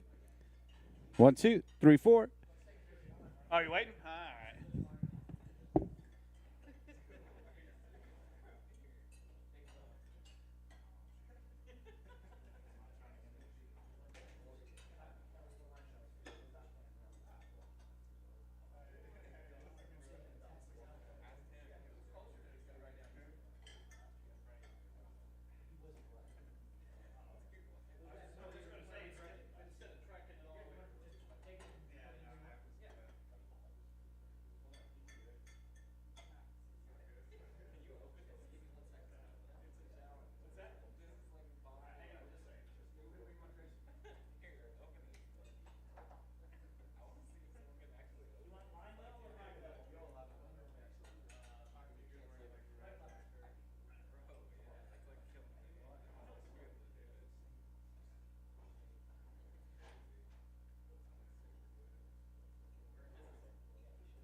All right, ready? 1, 2, 3, 4, 5, 6, 7, 8, 9, and 10. 10, 9, 8, 7, 6, 5, 4, 3, 2, 1. Good? Nothing? Hang on, I'll just put tone up for you real quick.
Everybody okay if Holly comes in? Yeah, let him. He's got to kill tone. That tone going through. Okay. Tracy. Okay. Oh, sorry. I was trying to help some guy fix his shit. Okay. If you put like a Instagram or whatever, and then you could just double it. You could find something that fits them, because then you could just monitor it and see if it's touching like 100, going over 100, then you need to bring it down. Find that in there and then just set that up. Light meter. It might come up with great. It will. That's the foundation. Well, I mean, you're getting, at least you're getting 1K. Oh, that's okay. Okay, which one? How it goes. This one? It might be a display underneath like a display. No. Okay. Close. Okay. Yeah. Yeah. Buddy, thank you so much, Chris. Yeah, no worries. No worries. All right, what you guys need it bigger? Oh no, I was just gonna have you kill the tone because he's gonna bring Holly in. Yeah. Well, I was just trying to get him established back there for Scott. Well, it was. I'll look for it. Whichever was in the box, it was usually killer. Tone's gone.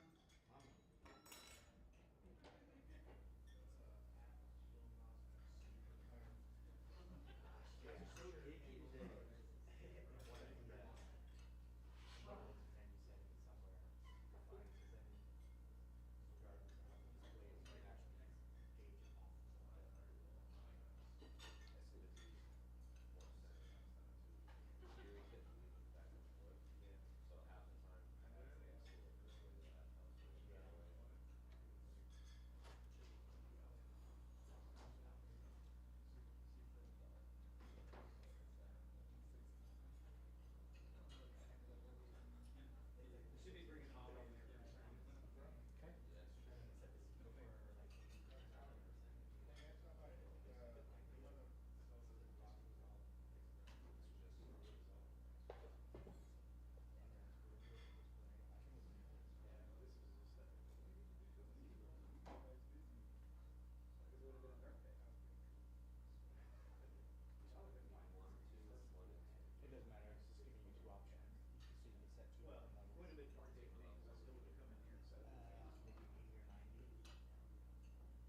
since no one else has started. Quick question for you. This has nothing to do with an upcoming fight over down here. Do you often go jogging in the foothills in Albuquerque? I do, actually. It's one of my favorite things to do, not just for physical, but I always feel better mentally. It's kind of my mental hour. I literally thought I saw you one day when I was visiting my mom down there. It's very possible. Holly Holm. Very possible. So, just curious, lighthearted. Holly, it's obviously been a while since we've seen you at one of these media days or press conferences and everything. So how's life been since your fight against Catlin? You know, I know that it's been one of those things where I've had some setbacks and some injuries and surgeries and things like that. I actually got some stuff really fixed, not just, had a little time to recover. I needed it. So I am getting back to full training now, and I'm excited to get back into the full swing. I feel healthier than I was before, so I'm super thankful. Were these things that you had to fix, were they really like hampering your in camp and in the fights? Absolutely. Every fight you walk in with there's little injuries. Every fight you go through a fight camp, you're gonna have some injuries, and there's times that you're, I don't want to say take a gamble because I'll never look back and make an excuse for anything. It's just something I felt like I had confidence in, but it definitely needed to be addressed, and it's feeling a lot better now, doing great, and I'm super, super thankful. When do you think you do want to get back into the octagon? Or when do you think you'll be able to? I want to make sure that I really am 100%. I want to build all the strength back up. Like I said, I am getting back to training now. So, I don't want to put a specific time, but I think, if I had to put a soonest mark, I would say maybe 4 months, because to have a 2-month training camp.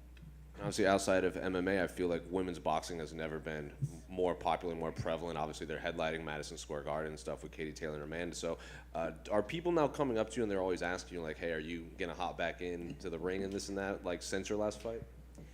A lot of people talk about it, and I've always been one of those people that say passion first, everything else falls into place. And the reason why I left boxing and came to MMA fully is because I was more passionate about MMA. And I feel like if you're going to do any type of combat sport, you need to go where your passion is.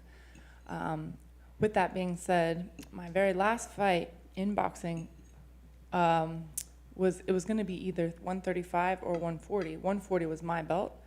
135 was my opponent's belt, and she said, well, I usually fight at 135, not 140, but I had already made 135 for MMA, so I was like, well, let's fight for 135.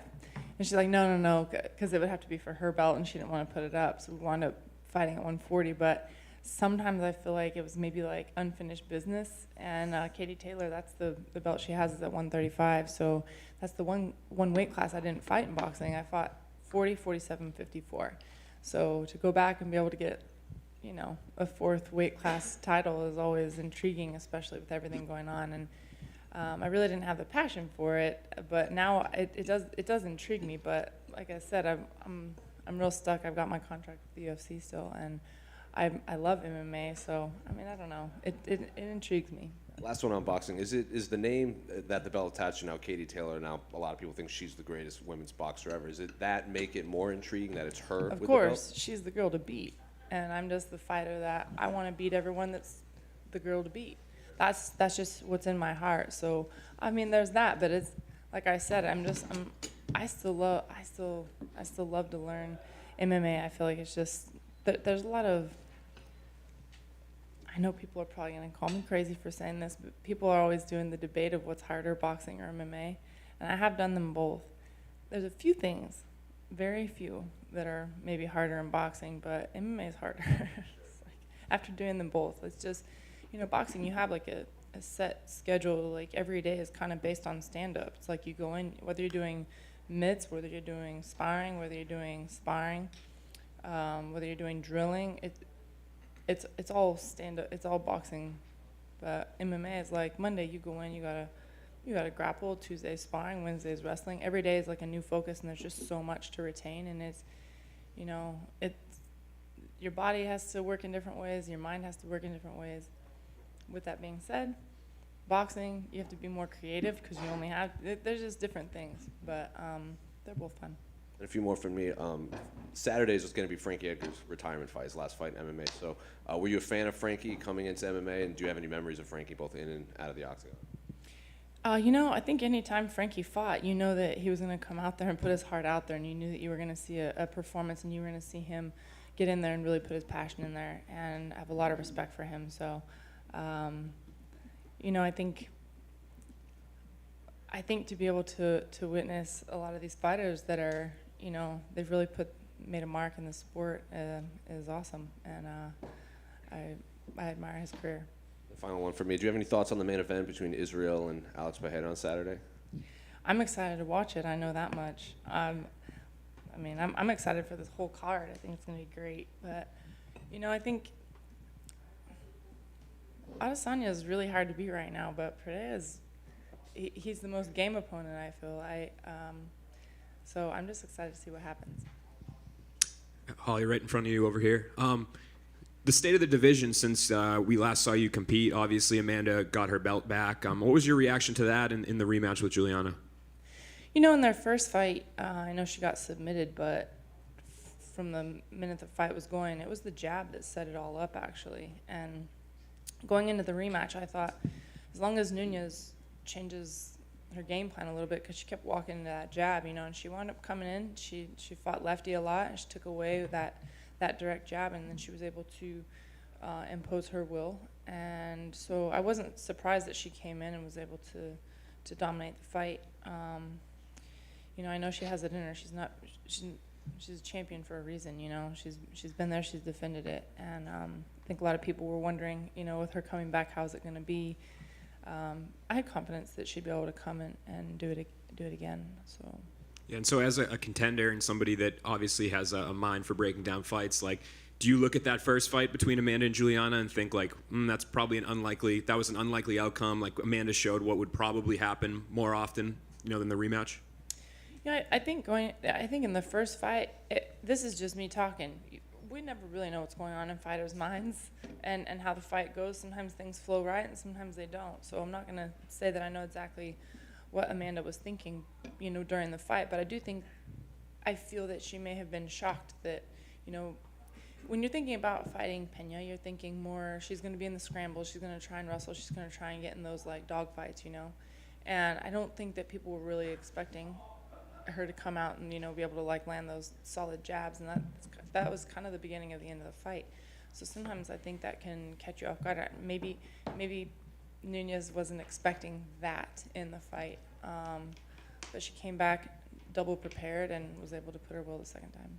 And, you know, I don't know how much you've thought about who you want to face when you come back and those sorts of things, but it doesn't necessarily sound like the trilogy is going to be immediate between Juliana and Amanda. I know you and Juliana had been matched up previously. Mm-hmm. Is that a fight that still interests you? It does interest me. The fight that I was supposed to have with her is when I wound up. Last year's been definitely a challenging year for me. It's been a great year. Life's still a big blessing, but, you know, I wound up having to have my kidney surgery. And so that's why that fight didn't go through. I had to pull out. And, you know, maybe that's unfinished business that we need to take care of now. So who knows? Thank you. Holly, I know it's a tricky question, but from the fighter's perspective, I thought you looked good in May. I mean, it's split decision. Ultimately it's up to the judges. Is that something where you'd advocate for open scoring? What's it like on your perspective as a fighter? Well, I feel like I won that fight, to be honest. I don't think it was my most stellar performance, but I still feel like I won. There's two different arguments there. Was it it's not like this big knockout, but I do think that sometimes people are expecting that of me. If I was to come from maybe a wrestling and more of, you know, that type of background, and I was able to, you know, I controlled her 10 minutes to her 1 minute. So if I was to come from a background like that, then it'd be like, oh, Holly imposed her will. She was able to control and, you know, control. But I'm coming from a striking background, and I think that's, people get very, you know, kind of set on that. And like I said, I always take my own blame, my own fault when I don't do things exactly how they need to be done in a fight. it was not my most stellar performance, but I felt like I won the fight. In terms of open scoring, would that have you been pro for? It wouldn't have mattered. I think that would be a good idea. I mean, I'm not, you know, I probably should kind of think about into that stuff in more detail. I just like to train and go in and fight, but I do think that that would kind of open up. I don't know. I think open scoring could be a good thing. I think the tough thing is when it's people say, "Oh, well, you know, in that case, finish the fight." If it was that easy, of course you would. It's really hard to finish someone. Yeah. Well, I think you, as a fighter, you want to finish them anyway. Of course. I mean, so, you know, open scoring might give that extra, but for me, I feel like I should be wanting to do that the whole time anyway. I should be waiting for the right moments to capitalize anyway. So, you know, I think we should be wanting to do that from the start of the fight. Thank you. Ollie, down here at the back. Of course, your fight with Ronda, historic for a lot of reasons, and definitely the crowd, one of them, a huge crowd in Melbourne. Do you look at Croke Park and Katie Taylor as something that, you know, excites you, as another kind of historic night that you could have going forward? I think anybody in this sport, if you make it a career, is because you have a certain passion for life, a certain passion you have to have in order to actually choose to fight for a living. And so yes, that's exactly what it is. We don't fight for money. We start as amateurs, you know, we love it. And so when you look at something like that, something that you can shoot for, a goal that is something that could be historic, of course it's intriguing. You know, that's what I have in my heart. I want to accomplish things that are huge. I want to make big things happen in my life through my sport. There's a sort of a belief that there's kind of 3 women who Katie could fight in that big Croke Park event. You know, there's yourself, Amanda Serrano, and, you know, perhaps Chris Cyborg or something like that. But it does seem like the feeling is that you or Amanda are the people that I know Eddie Hearn is very keen to be speaking to. You know, I really see a rematch happening between Amanda and her. With that fight, that was just a toe-to-toe fight the whole time anyway. I could definitely, I foresee a rematch with them for sure. Cyborg, I'm not really sure if Katie Taylor plans on going up. I highly doubt Cyborg can make 35, so I'm not sure if that's just kind of like they like to talk about it or if it's something they're really going to make happen. Who knows? But I know a lot of people throw my name in there to talk about it. I think because it's you know, I think there's maybe even a curiosity about it if I was to go back to boxing, how I would do. The last one for me, just in terms of the Amanda and Katie first fight here at Madison Square Garden, could you believe, I mean, not only the sport that you started in, but the sport that you left in 2013, could you believe that had grown into what happened in April? I'm super proud of them. You know, a lot of people ask me if I'm kind of, you know, upset that women's boxing wasn't as much on a big scale, or, you know, I was upset I didn't get paid as much like that, you know, when I was boxing. No, I'm proud to be one of those people that helped get boxing to where it is now. And I'm very proud of these girls and the opportunities that they've worked for it. They've created that opportunity for themselves. But there's been, you know, the people beforehand that kind of helped pave a little bit of the way, but I give them all the credit, you know. They've put the hard work in and they showed it, and I was super excited to see females headlining and selling out a huge card like that. It's amazing to see. Holly, I'll get to you, right? I'm going to talk about your last fight and kind of off what he kind of said. You put in a full training camp. You know, you get there. You got to answer questions to the media for a week. You have to make weight. You fight a 25-minute fight, a fight that both the majority of fans and media says that you won. Yeah. You lose a very controversial decision, bumps you back in the rankings, bumps you further away from a title shot. We'll never understand what that feels like. Tell us the psyche that takes to do all that and not get the results. You know, I think it's definitely something that can really be frustrating. You can feel set back. I always say that I think that judges should have to actually experience a training camp, and not only that, but your livelihood be on the line. They'd probably judge a little more carefully. But with that being said, I always feel that I could have done better. I always take responsibility, and instead of sulking, I just want to get better, be better, and show a better performance the next time around. Yeah, and moving forward, obviously, you want to get your next opponent. I know you've already said on the record that Miesha Tate, a rematch against her, is something you're, possibly want. Obviously, she's recently gone to 125, but is that still interest? Is there any interest in the UFC and Miesha? I don't know if she's interested. I am, because why wouldn't I want to go avenge a loss, I want to rematch everybody I've lost to. It's like, I want that, I want the victory. That's just what I have in my heart.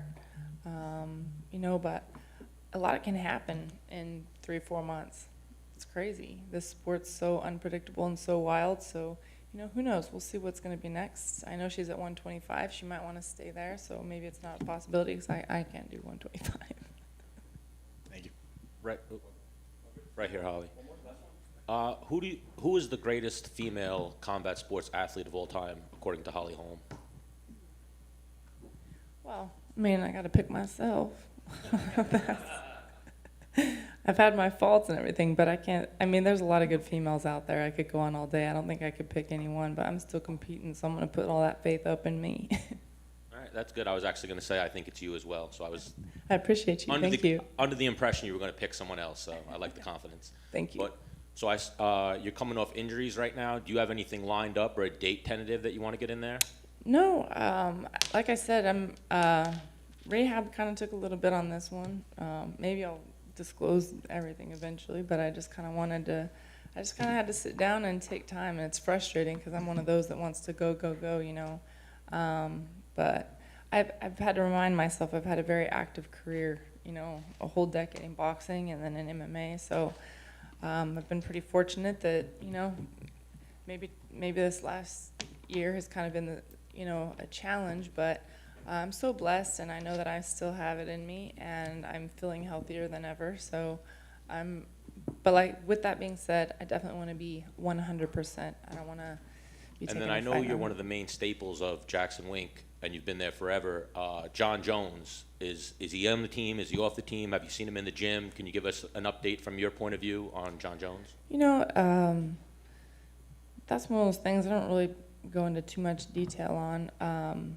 Some of the coaches are still working with him, but he trains not in our gym, so I haven't seen him training in quite some time, but I know he's still been really active. So we'll see what happens with that. And then just one more. I guess I'll just say thank you. I know that you have a teammate, Lydia Warren, who I love and I'm a big fan of, and you're a lot like Frankie Edgar. You've inspired probably so many females that are competing today. So how much more time do you think you have in fighting, and then is coaching the logical next step for you when you're done? I definitely want to keep fighting. I know I have it in me. I'm still passionate about it, and I know I'm still learning. And I know I can be with another, yes, after my last loss, putting me back down in the rankings, but I know that I can pick it right back up and get to the top. So I'm just focusing on that. I still want to go 100% for myself. And if I can inspire anybody along the way, that's great. I love our girls team, and I love to see them grinding. I love to see them working. They get in there and they put the work in. So I feel inspired by them, chasing their dreams as well. As far as coaching, man, our coaches go through so much. They do. I definitely want to be involved. I don't know if I'll do it, like a full-time thing, but I can never be outside of the gym either. So I'd like to probably just kind of stay with the team, help out as much as I can, but I don't know if that's something that I would really turn into full-time. Thank you. Just here. You mentioned briefly there about John Jones. I know you said you haven't really got a chance to see him in training, but how do you think he does when he returns at heavyweight? And if he goes up against Francis, how do you think that plays out? I think John Jones has a way to just make it happen all the time, so it's kind of hard to, you see him go through every time you think it's going to be the biggest challenge. And then he, walks out with a victory. He definitely, he knows how to win fights, so, we'll see what happens. Thank you.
Joanna over here. A little bit of a different week in New York. I know you've been here before as a competitor. How's it feel to be back post-retirement?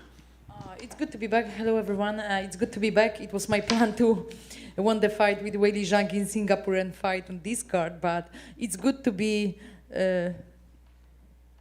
just a guest, you know, the guest, and do whatever I want to do, and enjoy the city and the fight week, you know, from the different perspective. Is it a little less stressful, I'm assuming, like, or is it like, oh, I kind of wish that I was in there this weekend? Yeah, it's difficult, man. It's difficult. I made a decision. I made a statement, but yeah, moments like this and places like this make me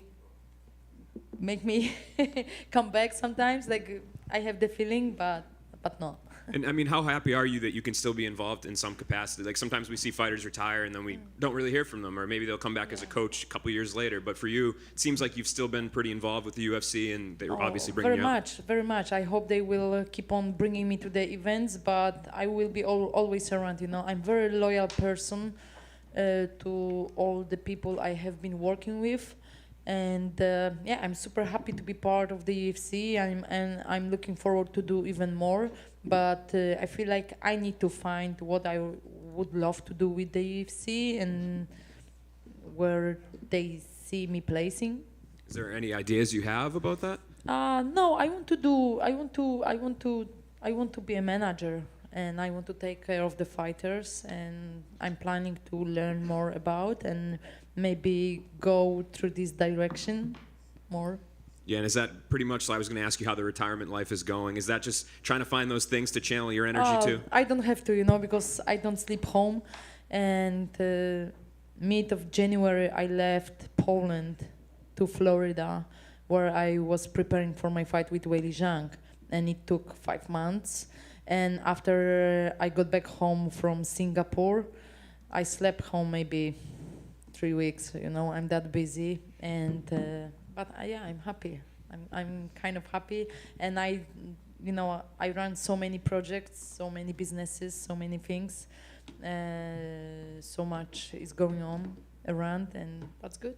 Yeah, and this is a good card for you to come out to, because the co-main event, obviously, two women you're very familiar with.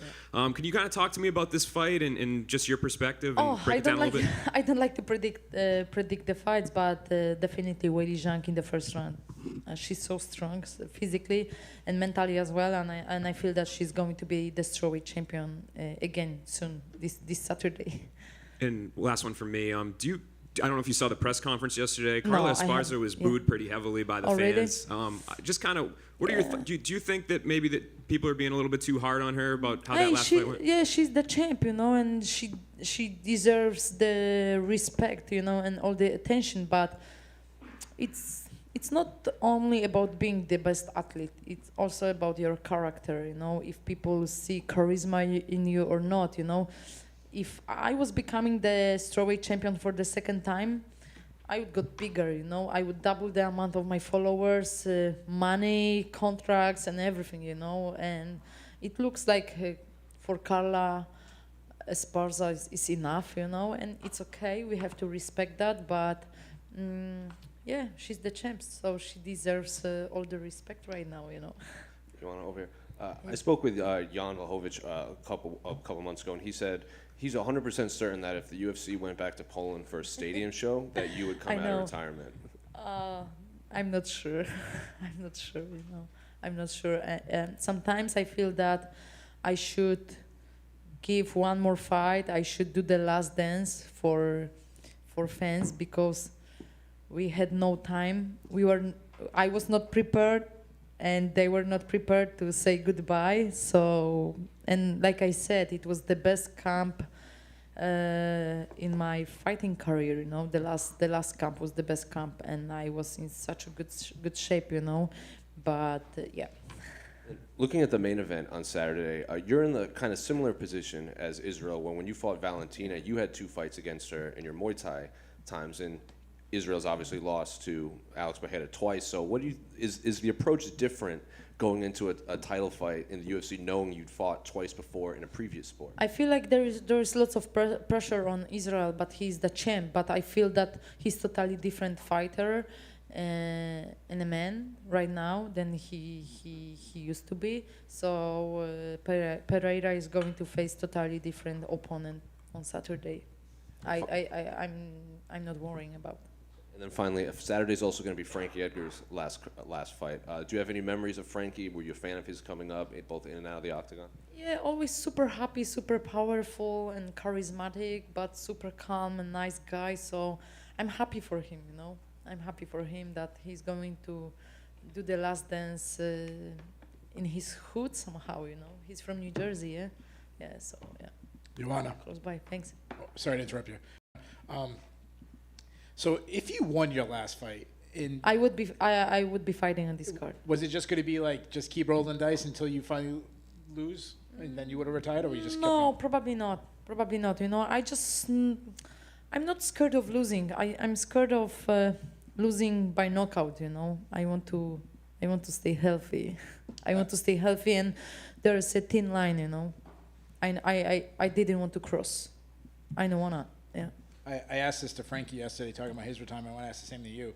When I talk to my children and my grandchildren 20, 30 years from now, and they ask me about you, what do you want me to say about you? I ask you, what would you tell about me? Okay, that's going to fill up to my next question. I'd say an absolute killer. And it's going to go to my next question. Yeah, you know, some people, they, like, for example, like, I love Jan. He's like my brother. But when he won the belt, all the MMA media were saying that the best moment in Polish MMA history. What the heck? I was defending my belt 5 times, you know. I was the first one, and you know, I love Jan, and for me he's one of the greatest. But you know, that's the thing. I don't want people to forget about who I was and what I did for the women's MMA, you know. That's it. When I think about your career, I think about when you first showed up on the UFC, you had this edge where it seemed like you wanted to murder anybody who even thought they could challenge you. But at the end of your career, when you faced off opponents, you were shaking their hands, you were smiling. Like, why was that change? Like, why did the attitude change? I don't know. It just came naturally, you know. I don't know. I was less violent, maybe.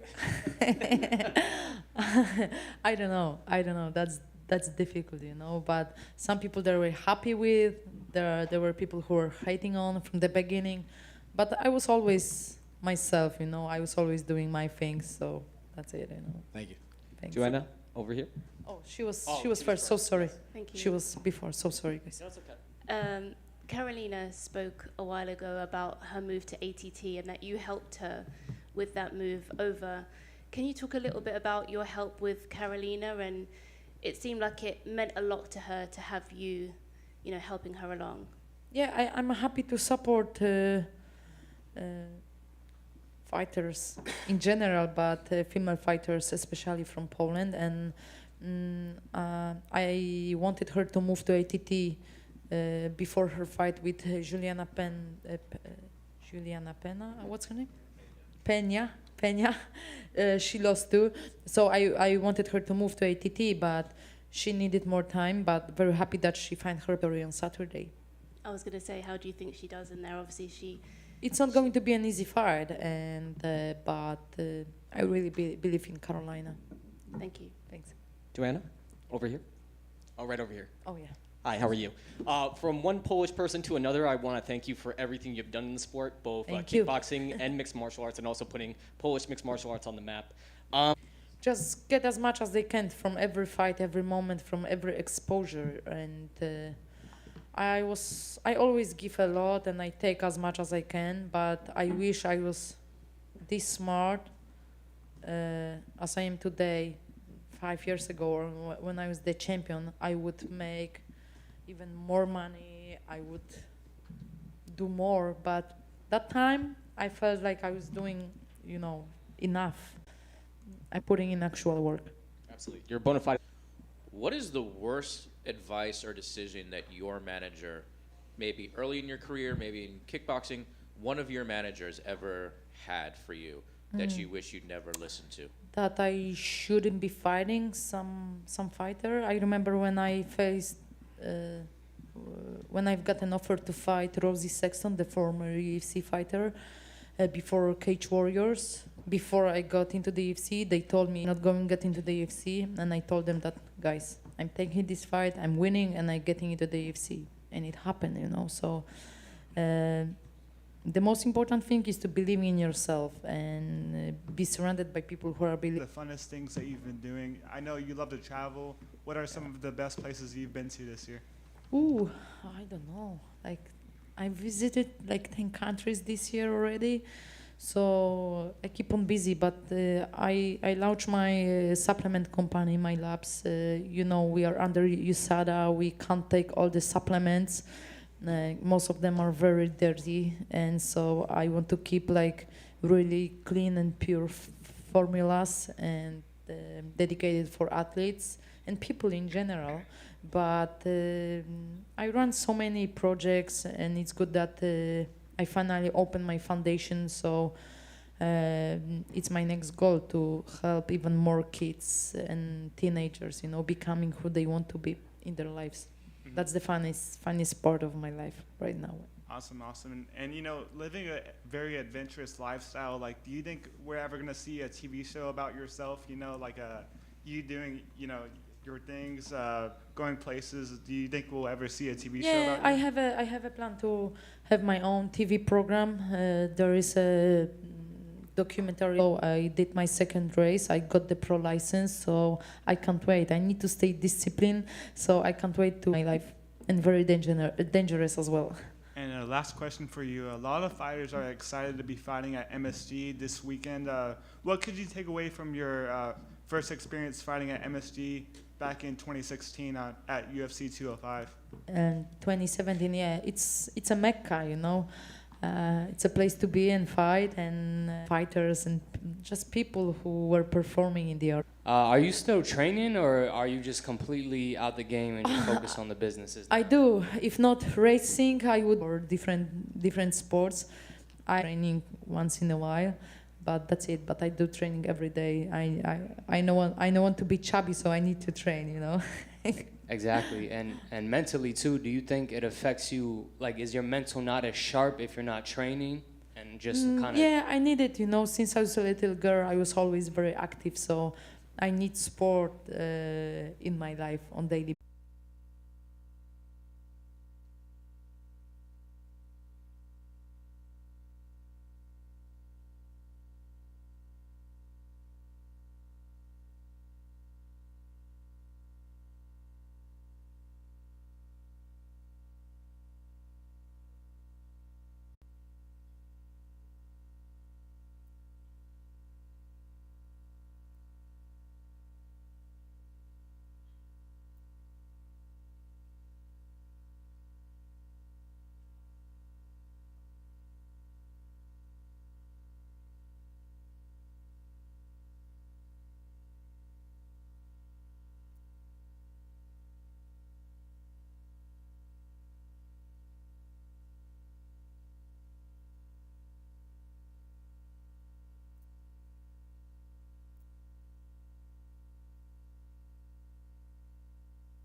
Hello. Well, Justin, over here, other side. Last time we saw you, I think you were doing the guest fighter scrum in Salt Lake City. That was before the lightweight title fight. Now there's kind of a clear picture at the top of the division now. So what are your thoughts on the Islam's win and the rest of the state of the division at this moment? Nothing short of impressive. I mean, there's nothing more you can really say about that. I mean, even if you were a huge fan of him, you got to have doubts when it comes to this sport. Those factors of just anything can happen at any moment. But yeah, it was impressive. It was dominant. Yeah. We spoke with Michael yesterday meeting. He said he was shocked at how it played out, and I guess the division fans now have to accept Islam as the champion. So were you as surprised as Michael when watching how it played out? I mean, I wasn't surprised he won at all. I mean, I was surprised that he dominated him the way that he did. Yeah, it was surprise is a good word. I was actually hunting. I was out of cell phone service. I didn't get to watch it live. And when I got home and saw it, I was like, holy shit. Yeah, I mean, the dude's good. Those guys are good. And obviously, they called Volkanovski into the octagon. What do you make of him coming up to your division to possibly challenge Islam for the title? Yeah, I think it's fun. If I was Benil Dariush, I'd be a little bit more upset than I am, specifically because, I like things to work the way they're supposed to work. I want to, I lost for the title shot. I want to, win 2 fights, 2 impressive wins over, high caliber opponents, and then I'm right back in the picture. So, as a fighter, I always have to have the title in mind, no matter what stage of my career I'm in. And if it's not, then I have to get the F out of here. So that's absolutely the intentions. I know how it works. I know I need to finish 2 people, and then let it play out, because again, there's a couple guys that I either gotta beat or let them fight. So. Do you have any specific names that you think you would want those 2 names to be to get to the next title shot? The way that I fight, the way that I win, when I fight, it doesn't matter who it is, especially with the rank that I have right now. Ultimately, there's plenty of guys, and my job is to fight. And I've put as fighters, to the young fighters, we're gonna say yes to anything, to anybody, anytime. That's our job. That's a mindset that we have to have. I have a great manager, Ali. My coach, Trevor Whitman, #1 coach in the world. Those guys will ultimately decide. I'm the CEO. I get to say yes at the end of the day, but they get to bring it to the table. And until they bring it to the table, I don't even process it really. So they haven't come up to you with any names or anything like that? Possible return dates? No. I mean, as far as right now, it's trying to figure out when I want to fight again. I really want to be on the card that Kamaru's on. It sounds like it's going to be in March. I don't know if it's going to be in London. I had a huge fight last fight. I got hit really hard. And one thing that we have over other sports is the ability to take some time off. I had my last every fight with the UFC has been absolutely huge. My last 3 or 4 fights have been, the biggest fights that you can be in. So, personal, we just gotta take time. So I got my nose fixed. When you get a concussion, then you should take some time off. So that's what I've been doing. I've been enjoying it. It's really fast and then really slow. I'm enjoying the slow part, and I'm definitely missing the fast part now. So I'm back to sparring, back to just having fun. And 2 more, unrelated to your career or anything, but this is going to be Frank Edgar's retirement fight on Saturday. So were you a fan of Frankie coming up, and do you have any memories of him both in and out of the octagon? Yeah, I mean, Frankie is a legend. I mean, I watched him growing up, and then I got the opportunity when, I think it was when I was going to fight Melvin. I don't know, it was probably around 2013. I was able to come out and stay in Frankie Edgar's in-laws basement for a week and train with him. So yeah, that was a cool experience for me. He was that was when he's still doing it, but that was when he had the belt, I think, or was fighting for belts, because he always has been. But yeah, that was a cool experience as an up-and-comer to go in there. And again, every time I've ever interacted with any athlete before I ever, thought about coming here or whatever, they were all just so normal, and they work hard. That dude taught me a lot of lessons on how to be, hold yourself accountable, be responsible. And he's a savage. And finally, do you have any thoughts on the main event between Israel and Alex Pereira on Saturday? I'm excited to watch it. I mean, I love fighting. I'm a huge fan of this sport. I've been to some Izzy fights, quite a few. I love the guy. I really do, but I always tell myself I'm never going to go back to one of his fights.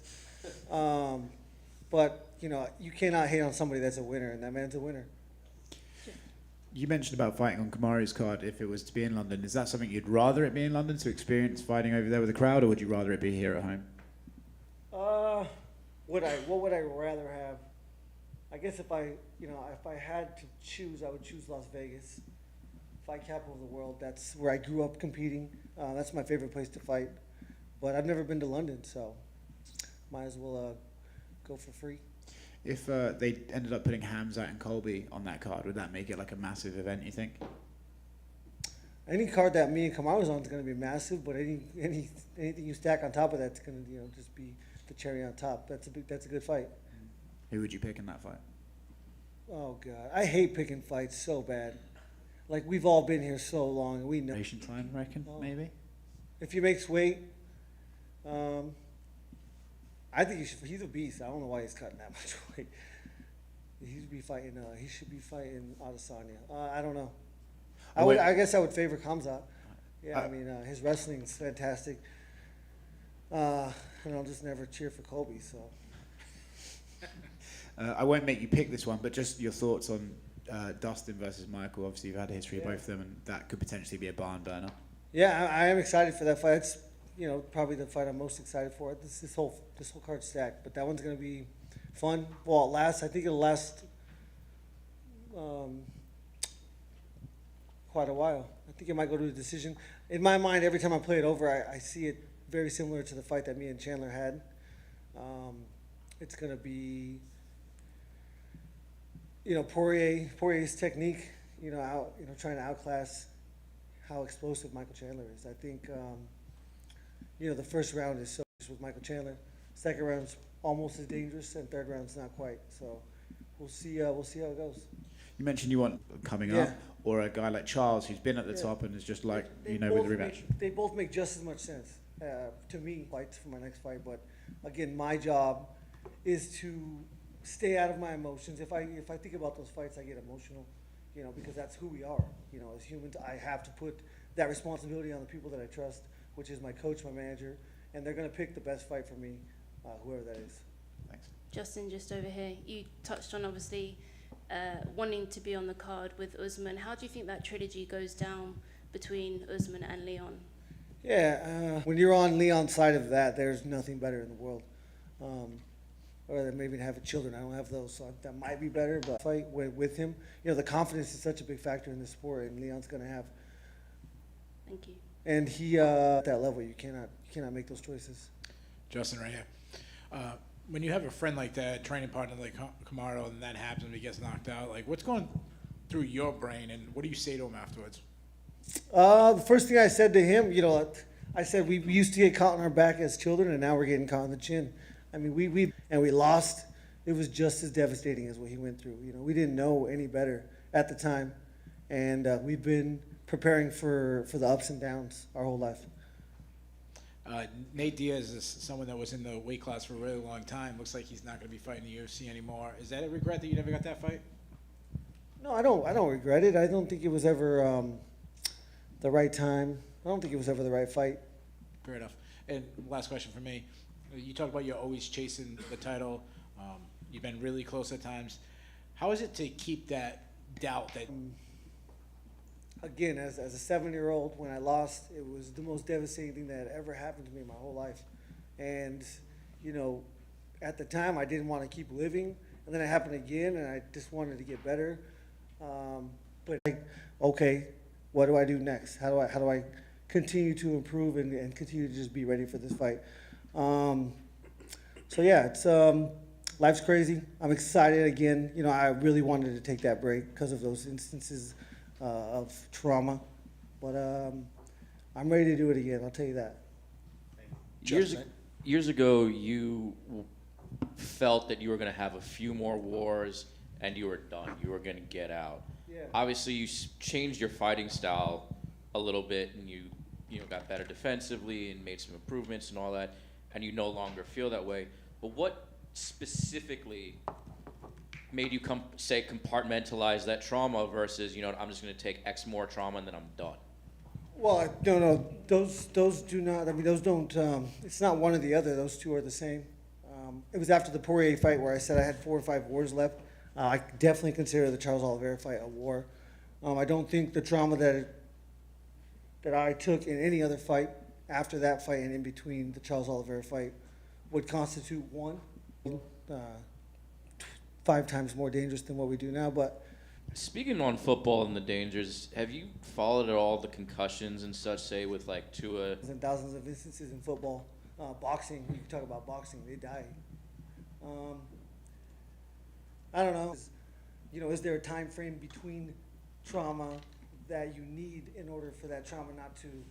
Back a moment, a year ago, and that fight was just spectacular. You love hard to appreciate it. Looking back, do you kind of, again, that's an all-time fight, an all-time victory. Yeah, that was something special. Vegas doesn't top that. So, Madison Square Garden or Vegas. Was there ever a point when you thought, like, this is what I was born? And are you thinking during that moment, or is it pure action? Again, you said it was very poignant. You said we don't know what you go through. Like, to me, a fight like that, no one knows but you. That was so spectacular. What's it like in the moment? I mean, that's the easiest part. I'm telling you. As stupid as it sounds, when you're in the battle, you have no time to think, and when you're not thinking, you can't be scared. So it's all the preparation. It's the anticipation is what's going to kill you every single time. But in the moment, I mean, you either are or you're not. And yeah, I knew I was made for this a long time ago. I really did. Thank you. Just to elaborate, when you said you fell out, was it a motorcycle that you crashed? No, just a bicycle. I wasn't doing anything stupid. It was just my pedal snapped off when I was riding. I was just crazy. Stupid is what it was. You mentioned being able to put that behind you. Like, how do you do that? Do you just go home and go? I was 12 weeks into a camp. I was thousands. I mean, all I know is to compete. And I don't let myself feel anything. I try to take away all the emotions. So I'm constantly either running from it or I feel like I can control it. But in that instance, it was just like, oh, I fucked up. This is not good. But I've put in I didn't feel compromised, like externally, not even internally, because at that moment I was, ready for war. So. So it wasn't like playing on your mind as you're like going through fight week. No, not at all. I mean, I had a crazy rug burn. I was lubing myself up all day, every day, trying to get it to go away. And it went away really, really well. But yeah, I mean, fucking stupid is what it was at the end of the day. But I had put so much work in, and there was no chance I wasn't gonna. I was gonna back. I've never backed out of a fight. I didn't feel like I needed to then. I still don't think I should have, and I'm glad I didn't. That was a great fight. I was very emotional because I was at home. I think that was the mistake I made, is I let the moment get to me. And that's the lesson you learn to the next one. You're a student of the game, right? And you mentioned about, do I need X amount of time after trauma to be able to keep going and stuff. I'm not saying that you'll look at that fight and go, oh, if only. But do you think maybe if I hadn't had that crash? Yeah, that's why I don't even want to talk about it, because, I mean, I don't fucking know, and I don't want it to sound like anything like that. That's just something that happened, and I'm a dumbass. Like, that is what it is. But yeah, that was the reason. Thank you. Justin, down here at the back, there was a story that Khabib told recently. I think Dana has told it in the past as well, but I'm not sure I've heard it from your perspective, about when you fought Khabib and he was in the cage asking you if you had jet lag. Could you tell us this story from your perspective? When I fought him? Yeah. No, that's fake news. Again, when you're in the heat of the moment, you don't have time to process words or things being said, because I'm too concentrated on controlling my actions. That's all that matters. We're talking less than seconds, less than inches. Whatever he said, I'd never heard. And another one as well. We were talking to Michael yesterday about, he seems to think that when Conor McGregor comes back, he's going to be the opponent for that fight. However, your name is also one that would be around that discussion. Is that a fight that interests you, and do you believe he's even going to come back? I have no idea. I've said a lot of things, never something I didn't think was true. I don't know. I don't know. We'll see. He'll fight whoever he wants to fight. I lost, so I guess I have a much better chance now. What's up, Justin? So Kamaru said on Rogan that we people don't have any idea what y'all fighters go through before the camp, and that it's a blessing when you guys actually step in the octagon. So I mean, how do you just feel about that comment? Just even talking about riding the bike, that happening. Yeah, that's what I mean. It's all the things that can happen. A car crash, not a serious one, even just a minor one. With some whiplash or some sore joints. Bruised bones. We're all going into these fights with bruised bones. I mean, yeah, it's 8 weeks of high intensity. Then you fall apart real fast. But yeah, making it to the fight is absolutely a blessing because, in order to prepare for something like that, you have to push yourself. Get the resources. We can put an ice bath in I can put an infrared sauna. I can, have a treadmill so that I don't have to, go run up the mountains, and I could, have a little bit less impact on my joints. But yeah, it's a blessing every single time. Have you ever went into a fight 100%? I mean, I feel like I've always been 100% because I don't allow those things to deter my actions. At the end of the day, when I step in there, there's only 5 things that are going to affect the outcome. Most of it and all of it has to do with my choices, actions, effort, and yeah, those things don't matter anymore. But to make it to the fight, I mean, you just gotta be careful, and it sounds dumb because we're getting ready to do something really dangerous. Yeah, and one last question: Would you prefer to fight in Trevor's gloves that he has over the UFC? Yeah, I would say so. Absolutely. I mean, obviously I'm a little bit biased, but we put these gloves on a lot of athletes, and never have I heard complaints. We're not talking about specifically the 4-ounce MMA competition glove, but the mechanics are the same. And how's the breathing? It doesn't make a big difference? It does make a huge difference. I got to learn how to talk with my nose, I guess. But yeah, it's a big difference. Sleeping, eating, anticipating my food. It's nice. Thanks, bro. Good to see you. Yes, sir.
Testing, testing. 1, 2.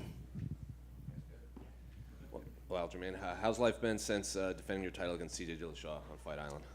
Life's been great. Life's been full. I've been eating a lot. Just taking my time to smell the roses a little bit and enjoy the fruits of my labor and just getting my life in order. But yeah, other than that, short answer, life's been good. When you say life in order, what do you mean? Is that like, because you had hinted about things you wanted to do maybe outside of the fight game after your fight too. Is that what you're referring to? Yeah, all the in-between things that you need to get done in between a fight camp. When I'm in the training camp, I literally almost have time to do nothing, you know, because I'm just so dialed in. So for me to actually have a little bit of downtime, as soon as the fight was over, I was pretty much hitting the floor running and just trying to get things in order, trying to figure out what's the next step to get everything done so that when the next training camp does come around, I could just focus on that. And I think that's what's helped me get to this point. And, you know, if it ain't broke, don't fix it. So, and it felt like as soon as you won, everyone's like, oh, the Sean O'Malley. I will whoop all their asses no matter what. Honestly, I feel that's how I honestly feel. If I had a match make, I'm going to go by who's the #1 contender. I don't believe in cutting the line. I believe in doing things the hard way, the way I had to do it. I didn't get any handouts. I had to fight through everybody in the top 5 pretty much, top 10. And there was no shortcuts to just jump the line and elevate to a title shot opportunity. Even when I had a #1 contender fight, I think you guys could remember that the UFC wasn't so keen in giving me that shot that I earned. And who knows why. I guess maybe my style. It seems to be okay when the Dagestanis do it, but it's weird when I do it. I don't know. It's like this weird disconnect I'm trying to figure out. Maybe, like I said, maybe it's because I'm not Dagestani. I just got to shave my mustache, and I think things would be okay. But if I had to pick somebody, give me the money fight. Whichever one that is, I think is personally O'Malley. And people may think, oh, you're just going to take him down and steamroll him. I think I would do that to anybody. So he can catch me the same way I could take him down, and it'll be a short night for him. The same way he could catch me, and it could be a short night for myself as well. So if that's the case, would you want to see maybe Henry fight Cheeto in the meantime? I would like to see Henry show that he's serious about this, you know? I don't know. I can't take the guy serious. And there's nothing against him. He's accomplished so much. So I don't want to, rag on him in that regards. But I do think if he actually gets back and competes against somebody to make it go okay, this guy's for real. And I do understand his what he's trying to do. He doesn't want to take a #1 contender fight because if he loses, it's just he would rather lose in a title shot opportunity, and I think that's where he's at right now. I'm like, no one told you to retire, bro. We all knew you were gonna come back. What stupid games are you playing? You know, so that's on you. The vision has passed you by, and what you've done 3 years ago doesn't quite hold a candle to what everyone's doing right now and competing. You know, this game I think is kind of past him. And he's a smart dude. He's getting older, but that fight doesn't right. You know, that's the way I feel about that. With Henry, it's just like I'm fighting the king of cringe, whatever you want to call him. I don't know. It's just whatever.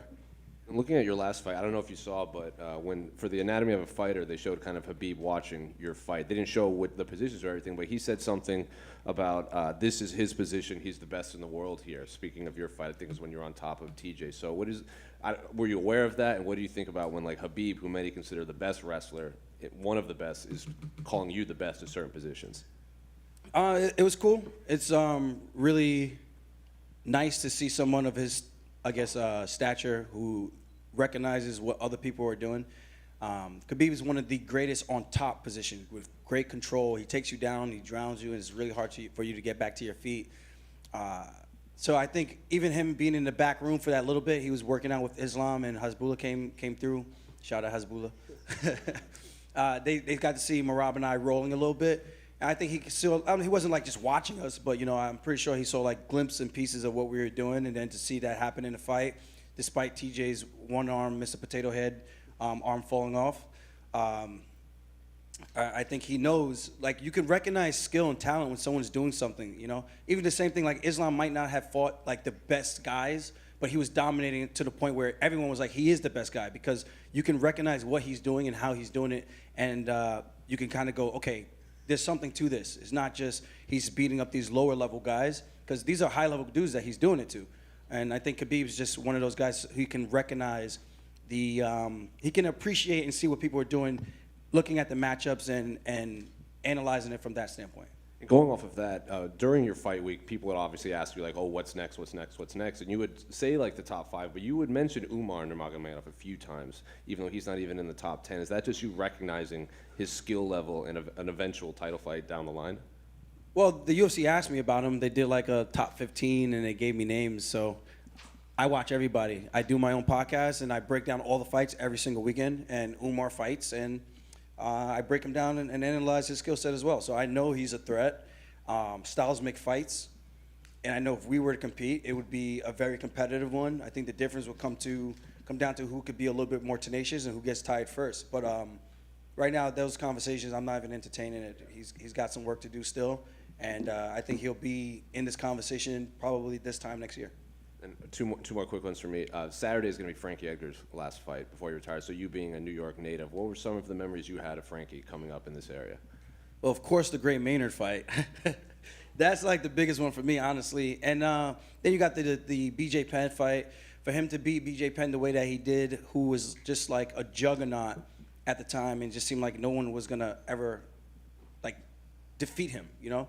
And then he came through, and then they had the immediate rematch, and he beat him again, and showed like, yo, I'm Frankie Edgar, I'm the answer, I'm here to stay. So I always wish I had an opportunity to train with Frankie. I thought that would have been some magic, and I thought we would have had some great chemistry, just feeding off of feeding off of each other. But we never had that opportunity. And the same thing with Dominic Cruz, Uriah Faber. I always said if I'm not going to train with these guys, you know, that I would like to fight these legends of the sport. So fortunately, I'm happy that we never actually fought. I respect Frankie a lot, and definitely going to be dialed in for that one. And I hope he has a good send-off, you know. I just hope he can do what he was doing to Cheeto and just not get caught, and gets the job done so he could go out on the way he wants to go out. And finally, do you have any thoughts on the main event between Israel and Alex? That's a dangerous fight, man. I can see Izzy countering him because Pereira is preaching that he's going to bring the fight to Izzy. And if he does that, we've seen what he did to Robert Whittaker, being reckless. He could counter-strike very, very well, and that could be the difference in that fight. Pereira takes his time. It only takes one, the great equalizer, that old faithful lefty that he has.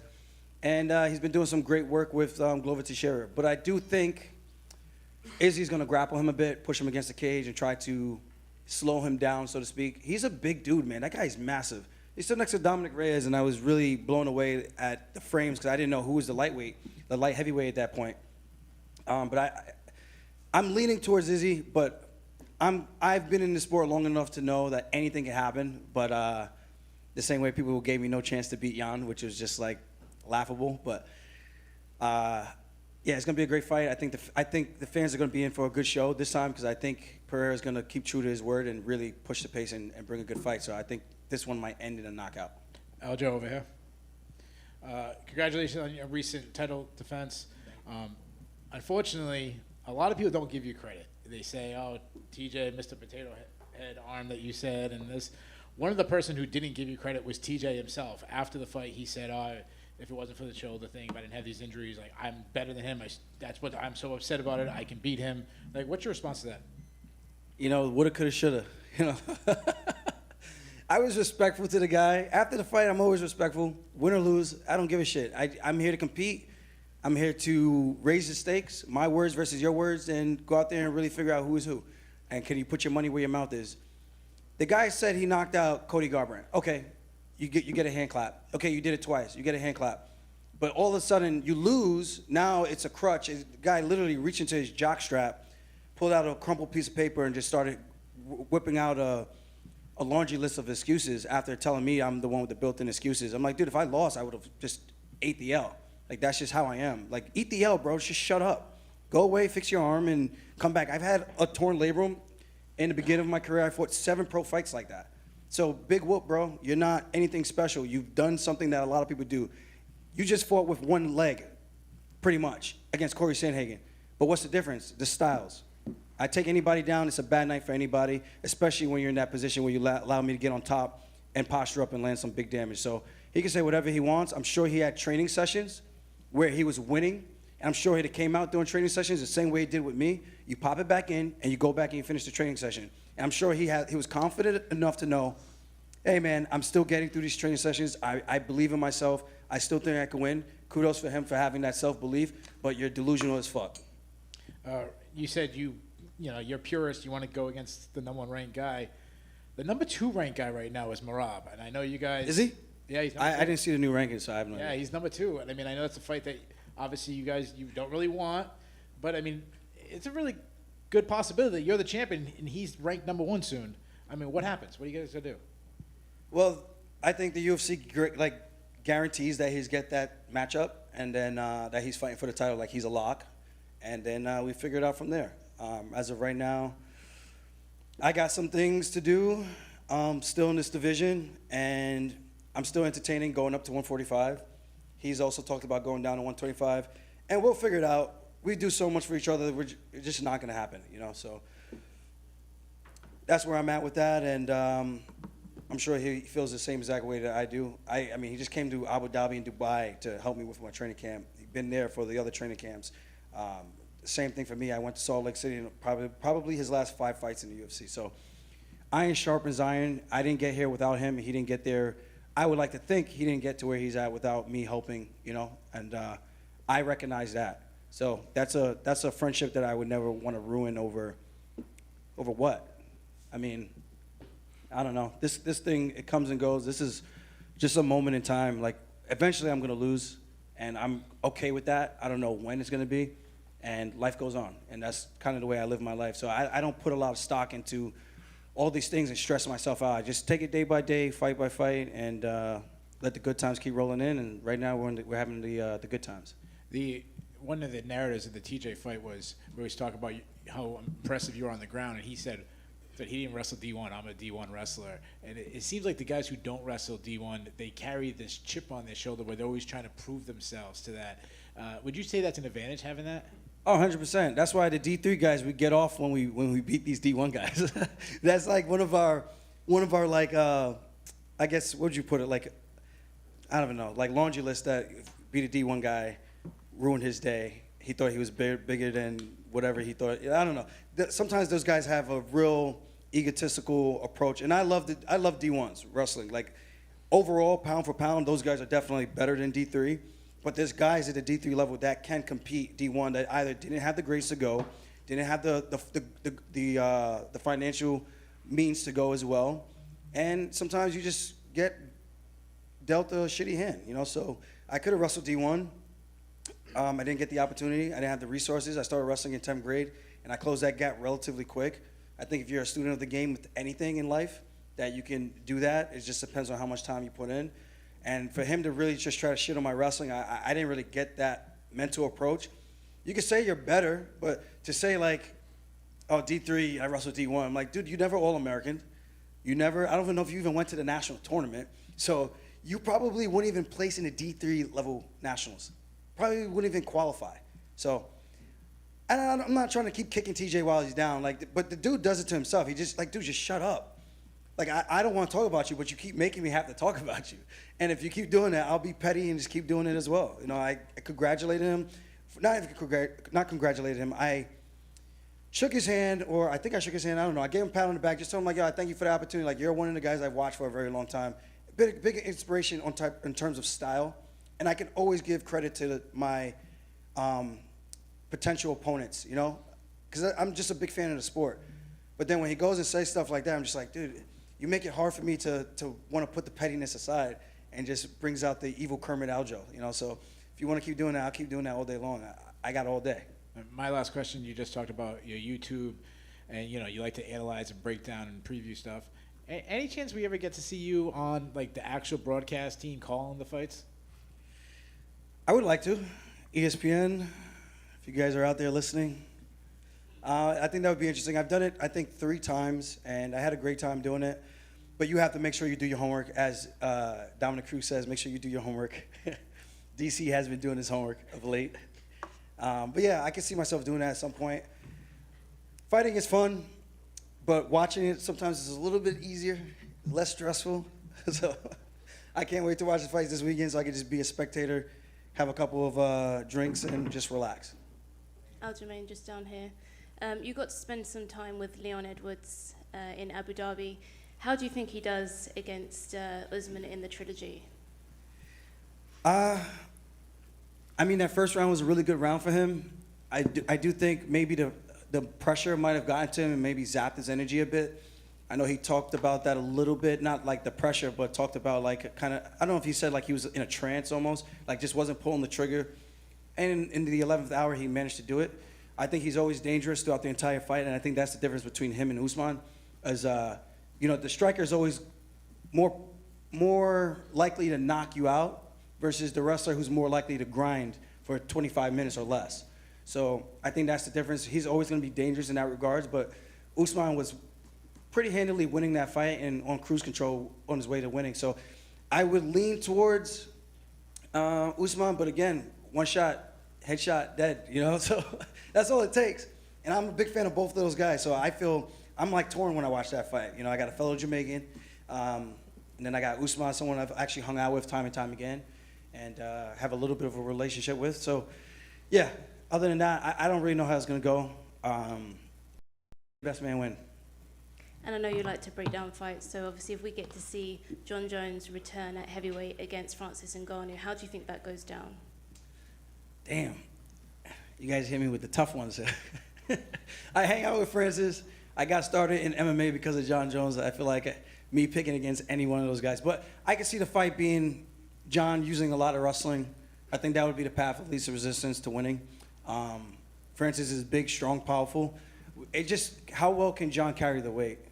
I don't know. And how well can he do when he gets hit by a heavyweight?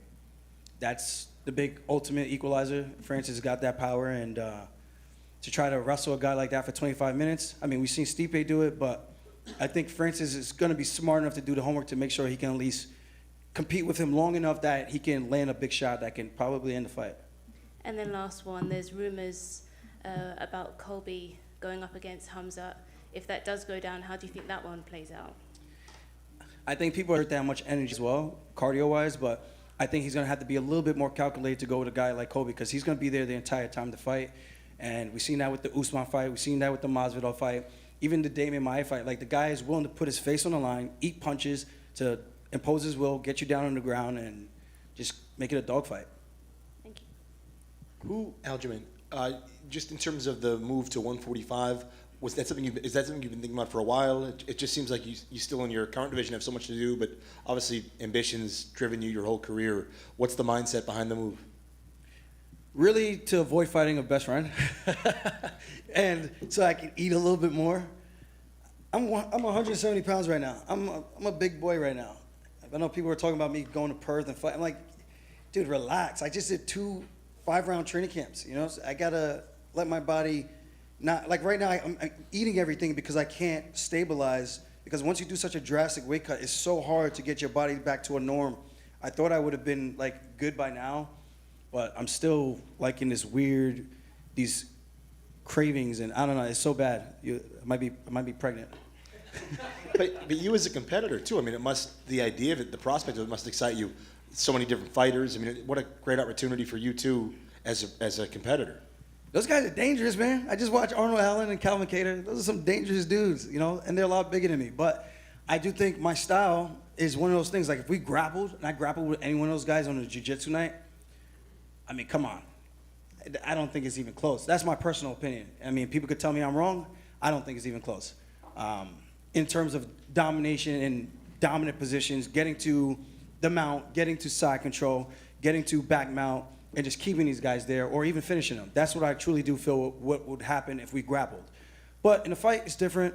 They got the size. They're going to have a little bit more power, but I do think I would have a little bit more power as well. And I would be forced to kind of sitting down on my punches a little bit more. But at the end of the day, my style is my style. I can be like a Kobe and just grind you and push you against the cage so I could drag you down to the ground. And then once you do that, I think it's off to the races in terms of how long you're going to last. And I know it's hard to think too long term, but if you're able to be successful and win another title, I mean, that redefines your legacy. I mean, that's got to be a driving point for you as well. Oh, for sure. And not to change the gears, but like I've trained with Bryce Mitchell. What is he, top 10, top 6, something like that? And the guy is dangerous. He's beating guys, finishing guys, and we have some really good, like he'll say it, we've had some really good competitions in the room, and that lets me feel confident that if I were to go up, I can have success as well. obviously I wouldn't be looking to fight a guy like Bryce because we've trained together so many different times. But yeah, if I did go up to 45, it would be to chase legacy and maybe just give myself a fresh start kind of thing, and just make this sport fun. Because my thing is like I would retire once this isn't as fun, and cutting weight is not fucking fun. That's the least fun part about this job. So if I could go to 45 and have a little bit more life, and I could be like, oh, okay, I can make weight 4 times out of the year and have more fun doing it, I would definitely enjoy that. And I think that could be ideal in the sense that I could still make money, I could still compete, do what I love, and not put so much wear and tear on my body, if that makes sense. So that's kind of where I'm at mentally. Couple questions over here on your right. What's up? Who's the loudest in the gym, Sarah or Longo? Well, if they're both in there, you can't tell. You really can't tell. But Matt comes in with the grand entrance, and he's definitely really, really, really loud. And who's the funniest? Because they've got Sarah's gregarious, but Longo's low key. He's pretty goddamn funny. Longo's funny, but Matt's just like he can make a joke out of anything kind of thing. And he's like super witty. Kind of reminds me of a Connor, just like right off the rip, just like, I don't know, he's just quick witted like that. I don't know if it's like, I don't know, he's good. But I would lean towards Matt on that one. And on a slightly more serious tone, you were talking about your weight, your eating, it's not mentally there. Paddy Pimblett famously thinks he might have an eating disorder because he balloons up so much. What are your thoughts on just like yourself, him, other fighters perhaps, and just the weight and the food eating, like eating disorders perhaps? How does this process? Yeah, it's not good. I do think whenever I'm not fighting though, or not training, my eating slows down, so I kind of stabilize. But I feel like right after the fight, you go through this time period where it could last a month, and you're just eating like an insane amount of food where you're just swollen. It just doesn't feel good. Like, and I know this. I consciously know this, and somehow I'm still stuffing my face. It's the weirdest thing. But I'm hoping like after this weekend, I could just be like, okay, now it's time to chill. I can start working out and make it a little bit more of a normal thing, so I could get down to like 65, and then maybe start working out a little bit more, and then I could get down to 60, and then I could realistically look at the next time period where I can fight. Maybe it's April again. So yeah, it's tough. And he gets huge though, man. I don't get that big. Well, he starts 20 pounds heavier, but yeah. Yeah, well, I've gotten up to 176, and that was just disgusting, and it hurt just to walk up the stairs. So I don't even know how he does it. It's mind blowing, but his transformation is fascinating to watch. Fair enough. Are you eligible? Do you think that O'Malley didn't get the credit he deserved in his performance against Jan because of the controversial decision? Yeah, but there was nothing controversial about it. People were screaming robbery. It wasn't a robbery. If you go back and watch the fight and you're not emotionally charged because you made a bet, you'll be like, okay, I see why O'Malley won. I went back and I watched it. And I did a whole thing while watching on my podcast, and I did like a whole review, and I went round by round, counting the punches, counting the takedowns, the duration of the takedowns, what did he do with the takedowns, and O'Malley won the fight. I mean, you could try to sway it differently with the takedowns, but he didn't slam him down. He took him down to air Jan, took him down, but O'Malley landed on his hands, and then he sat to his butt. It's not like he got slammed on his back. I'm like, oh shit, that would have hurt if that was on a concrete floor. He landed on his hands. The guy was fine, so you gotta look at a really good fight with the number one contender guy. That guy's a dog. And then the same thing for myself. I beat him, Jan, and then people start making all these excuses. I'm like, there's no winning. Sometimes there's just no winning with the fans. It's just like all you got to do is just keep winning and let the history books tell the story for you, So kudos to him. Sign the contract. Aljo, what's going on, brother? How are you? There's no contract, by the way. So as far as picking fights, I know you're a champion right now. How much say do you have in the opponent that the UFC gives you? Honestly, I don't know. I don't know if I get that luxury. I know it's different case by case for everybody. So Yeah. if they go April, you're fighting Marab, what happens? Well, like one, I respectfully decline, and two, I'm not fighting Marab. So it's I mean, like I said before, I'm trying to clean up my house before I jump into something else, and I want to make sure I have everything in order, so I could go in with like a fresh mind again and just get ready to focus on the next opponent, the next challenge, and that's really it. So when I do have that conversation with Dana, Dana, my voice, I went pretty hard last night. I'm sorry, guys. Went hard in the paint last night. I'm paying for it all day today, hangover. But yeah, when we have that conversation, we'll figure out what's the biggest fight. Because at the end of the day, like I said, I could lose this fight, this belt, the next fight. Okay, so am I going to take a fight that's not going to pay me as much? No, I'm going to take the one that I'd rather take the risk of losing, which you always take a risk, and make as much money as I can while I have this time in the sun. You know, because everyone has. Udo's not the guy. Because if you're chasing legacy, came back and he fought GSP, and I'm just like, I don't know if I would have done that. Like, because, yeah, he's GSP, but the guy hasn't fought in X amount of years. Like, why are you taking... Like, I feel like the risk is on us. So, if I beat Cejudo, you beat a guy... Give me the guy who's competing, who's the number one guy, who just beat the number one guy. well, that's you. You're like the Rodney Dangerfield of MMA. You can't get no respect.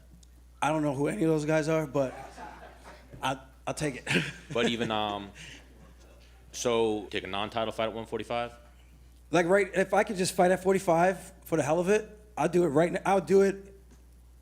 And that's easy work. Easy work.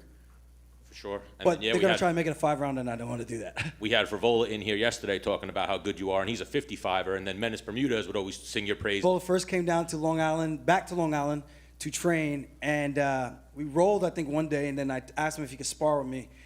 And I didn't know anything about the guy. I knew he was undefeated, came in like a juggernaut, and the first thing I did was I just took him down. So, yeah, we had some fun and some fun sparring sessions and some fun rolls. So, yeah, I think I could hold my own with those guys. But, again, when you're talking about being punched in the face, that changes the entire dynamic. It's not a wrestling match. It's not a jiu-jitsu match. He's got some skill. I don't think he's the best guy. I mean, I think you could watch the tape and analyze his skill and his technique yourself. But he's got some talent. I mean, when he was doing it full time, I'm sure he looked a lot cleaner than he does now. And that happens with anybody. If you stop doing it for a certain amount of time, you're not going to look as good and as sharp. So I think now he just trains for a hobby from what he was telling me, just to stay in shape, him and his brother and whoever he's fucking around with. But top G. Over here, Aljo. Just two quick questions over here. Are you coming out with any Aljo backpacks? Any Aljo branded backpacks? We're trying. I posted something on my IG to try to get like some people, but then I got flooded, and I'm like, yeah, there's no way I could vet all these people and have a conversation with everybody. Just not enough time in the day. So I had them kind of send that over to like management and the guys that are running my website. So that's what we're doing right now to try to see what we can do. I do have a rap song coming out. My brother finally finished this, so I'm excited to drop that. Hopefully, we can get that out in like the next 2 weeks. I think might get my fiance on there. She wants to do some ad-libs. She wants to. Who, like, besides the popularity, who do you think is more dangerous for you? Is it Chito or is it Sean? There's such different styles, man. Like, Chito's more dangerous with those kicks. I think he's very hittable. Sean isn't as hittable, and his footwork makes it more of a trap when you try to track him down. He can counter very well. Not a lot of guys can fight well going backwards. He does a very good job fighting well going backwards and being accurate as well while going backwards. So I just think it's a different puzzle. But who would be more dangerous, like, against my style? Maybe Chito because of the grappling. But then again, with him and Aldo, he was in a body triangle, didn't even, I don't know, it just looked like he didn't know what to do there. And but I know offensively, he's got a good key lock, Kimura lock. I don't know if he's got good arm bars, triangles. So he's a dangerous guy when it comes to grappling. I just don't know how good he is. I don't know. I think they're both very, very different. Both dangerous, but like a different danger for both. One last thing that popped in my head. I seen the tweet or the post that you released with all your goals. And like looking back on that and seeing how you manifested it now, like how does it make you feel? It chokes me up a little bit, but even when I look back and I saw just to have 175,000 in my saving account, you know, I was fighting Pedro going into the year. I didn't fight Rivera yet. I didn't fight Pedro, so that just goes to show you where I was at financially. I had just bought my house, and those were the goals that I was trying to achieve. And to look back and see that I crushed just about every single one of them, I think it's just a testament to just sticking the course, being a student of the game, never losing focus and keeping the perspective on what you're actually trying to accomplish, and never letting nobody get in your head or try to put their insecurities on you to make you believe what they think is something unattainable just because they can't do it. You know, I've had people doubt me my entire career.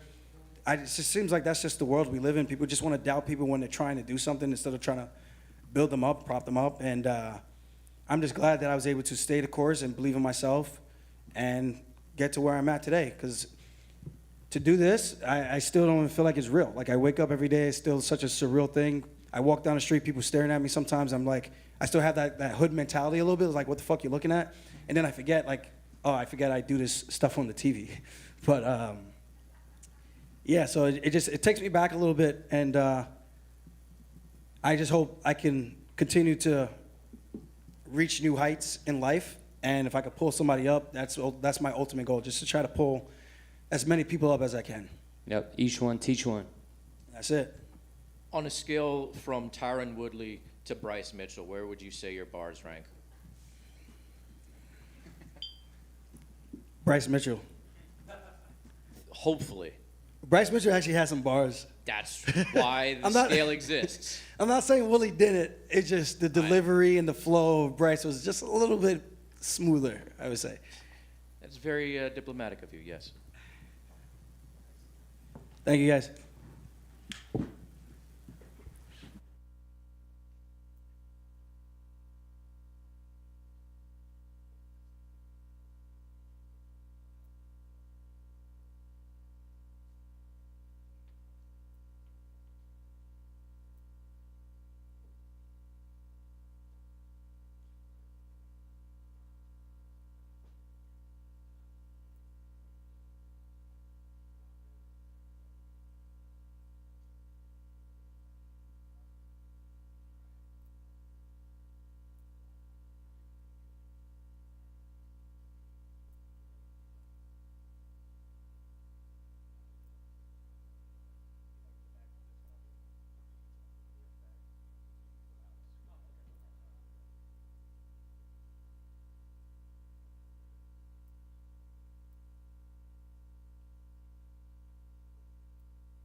Alex? What's happening, mate? Good, man. Oh, it's loud.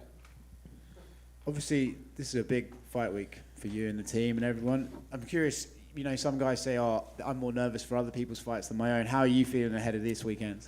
Look, I'm not nervous yet, like, you know, but I do get nervous more for when people close to me fight, or even just big fights in general. A big card like this as well fires me up. I get nervous fighting. I'm like, oh, you know, I get excited in a sense, and then obviously when the boys, you get that nervous, like, you know, because you can't control it. When I'm in the octagon, I can control everything. That's why I think a lot of us get more nervous watching our friends fight. You're obviously starting to become known as one of the guys with the highest fight IQ in this sport. So I'm curious, is that a bit of a blessing or a curse? Because you can sort of break down a fight better than most and be like, okay, my guy's got it. Or is it a curse because you're like, oh, no, he's got it. He's up against it here and there. Oh, man, like, yeah, you can break it down. But, I mean, when you know so much about your training partners and all that, you know what I mean? So you're always going to... There might be a bias there because you know so much more about them. You know what they're really good at, you're right? And they're like, all right, even if this guy has this problem, well, I know he can deal with it here because I've seen it.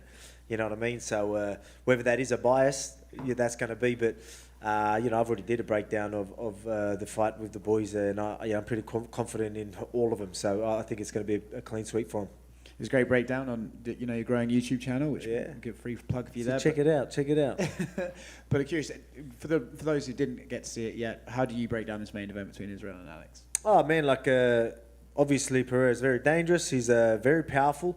Stylistically, again, like, he's a very, very high-level kickboxer. So, you know, but, I mean, I still feel like Izzy's, especially where Izzy is now, I think Izzy's evolved so much, and I believe he's still the same fighter, which is still incredible, right? Like, he's one of the top kickboxers, so Pereira's still a killer, but Izzy's just going to be too good for him, I think. And, you know, he's going to be aggressive. Pereira's definitely going to come forward, and I think he's pretty hittable as well because he relies on them hands. He invites you to throw and catches you coming in, you know, especially with them big left hooks, but...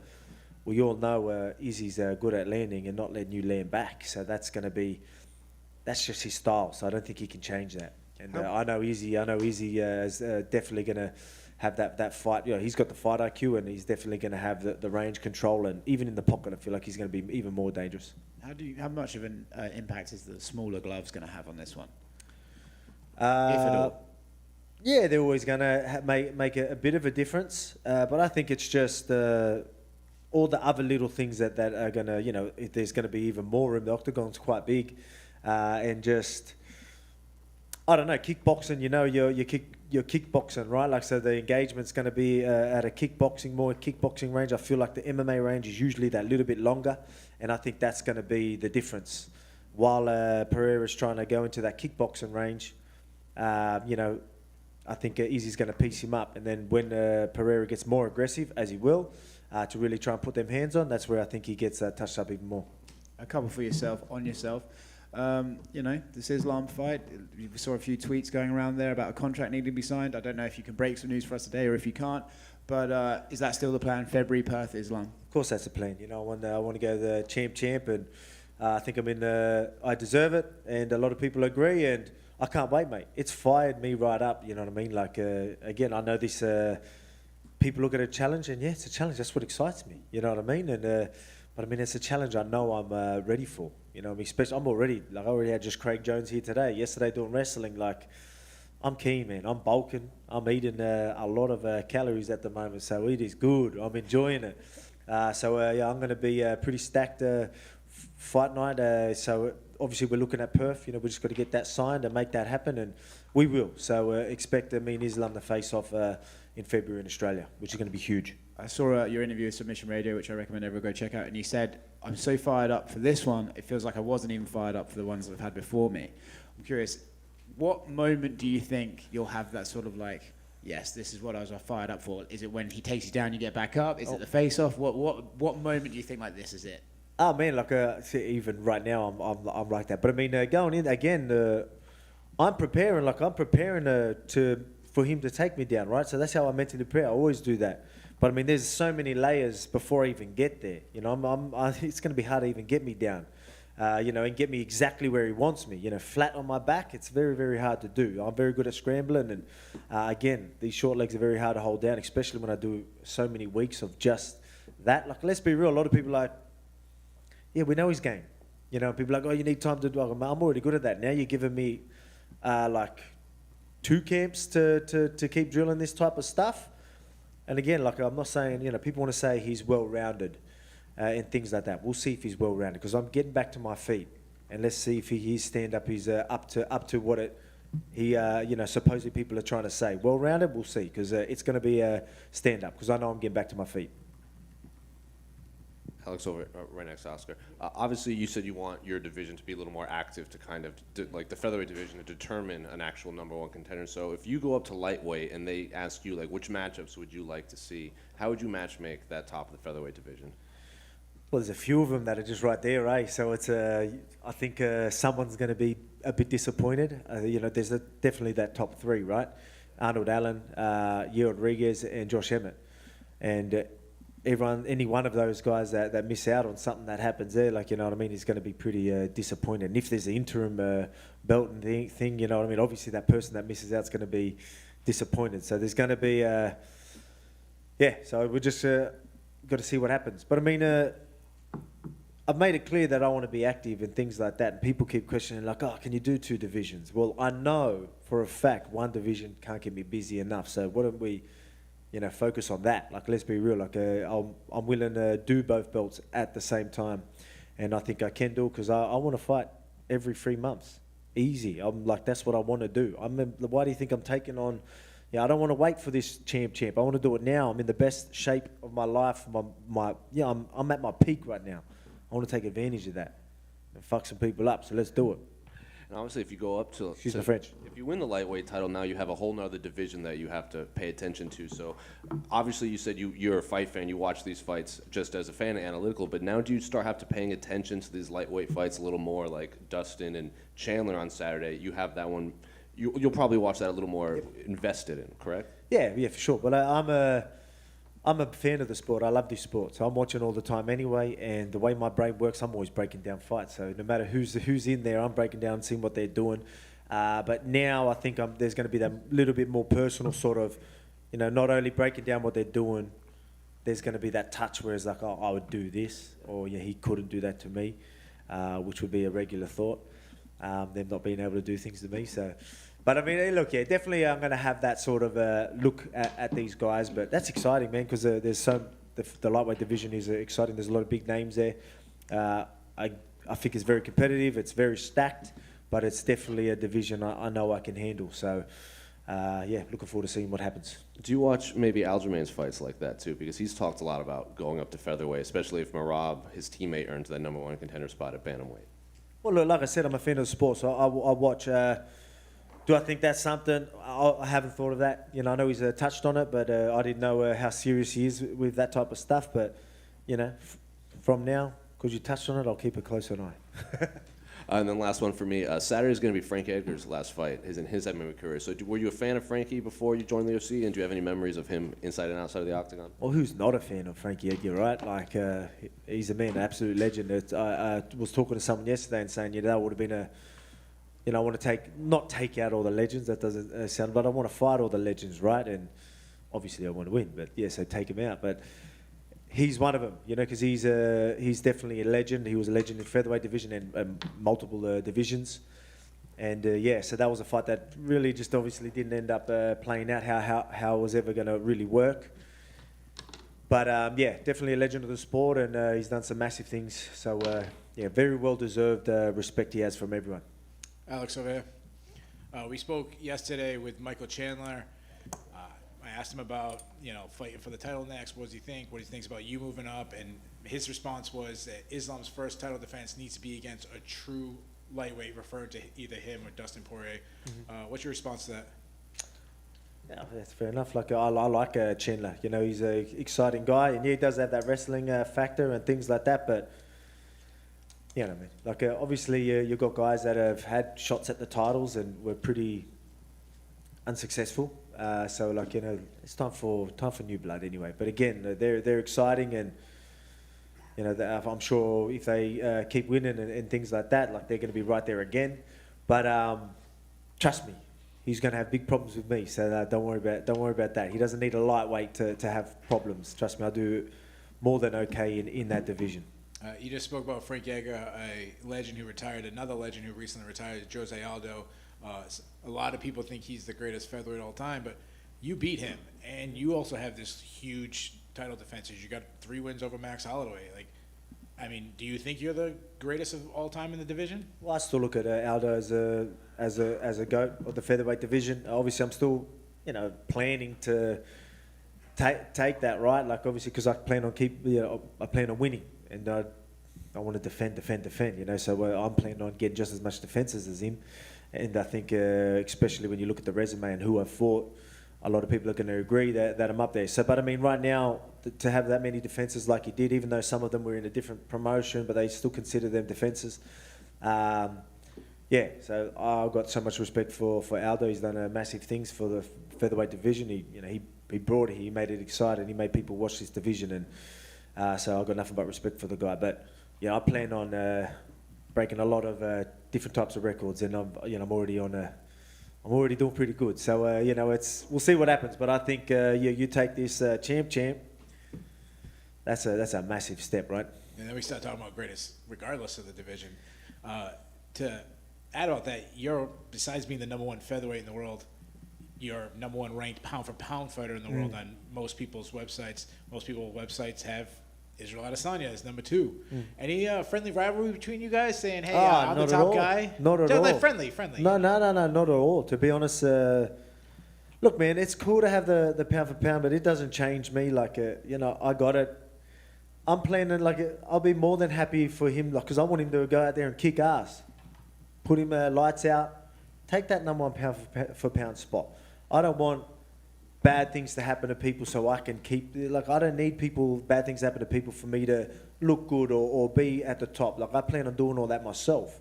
And so does he. So I want him to go out there kick ass. He takes that #1 spot after a big performance, which I plan on him doing. I'll be nothing but happy for him. You know what I mean? So that's how I am, and I'm sure he is as well. At the end of the day, it's just a thing, We can share it.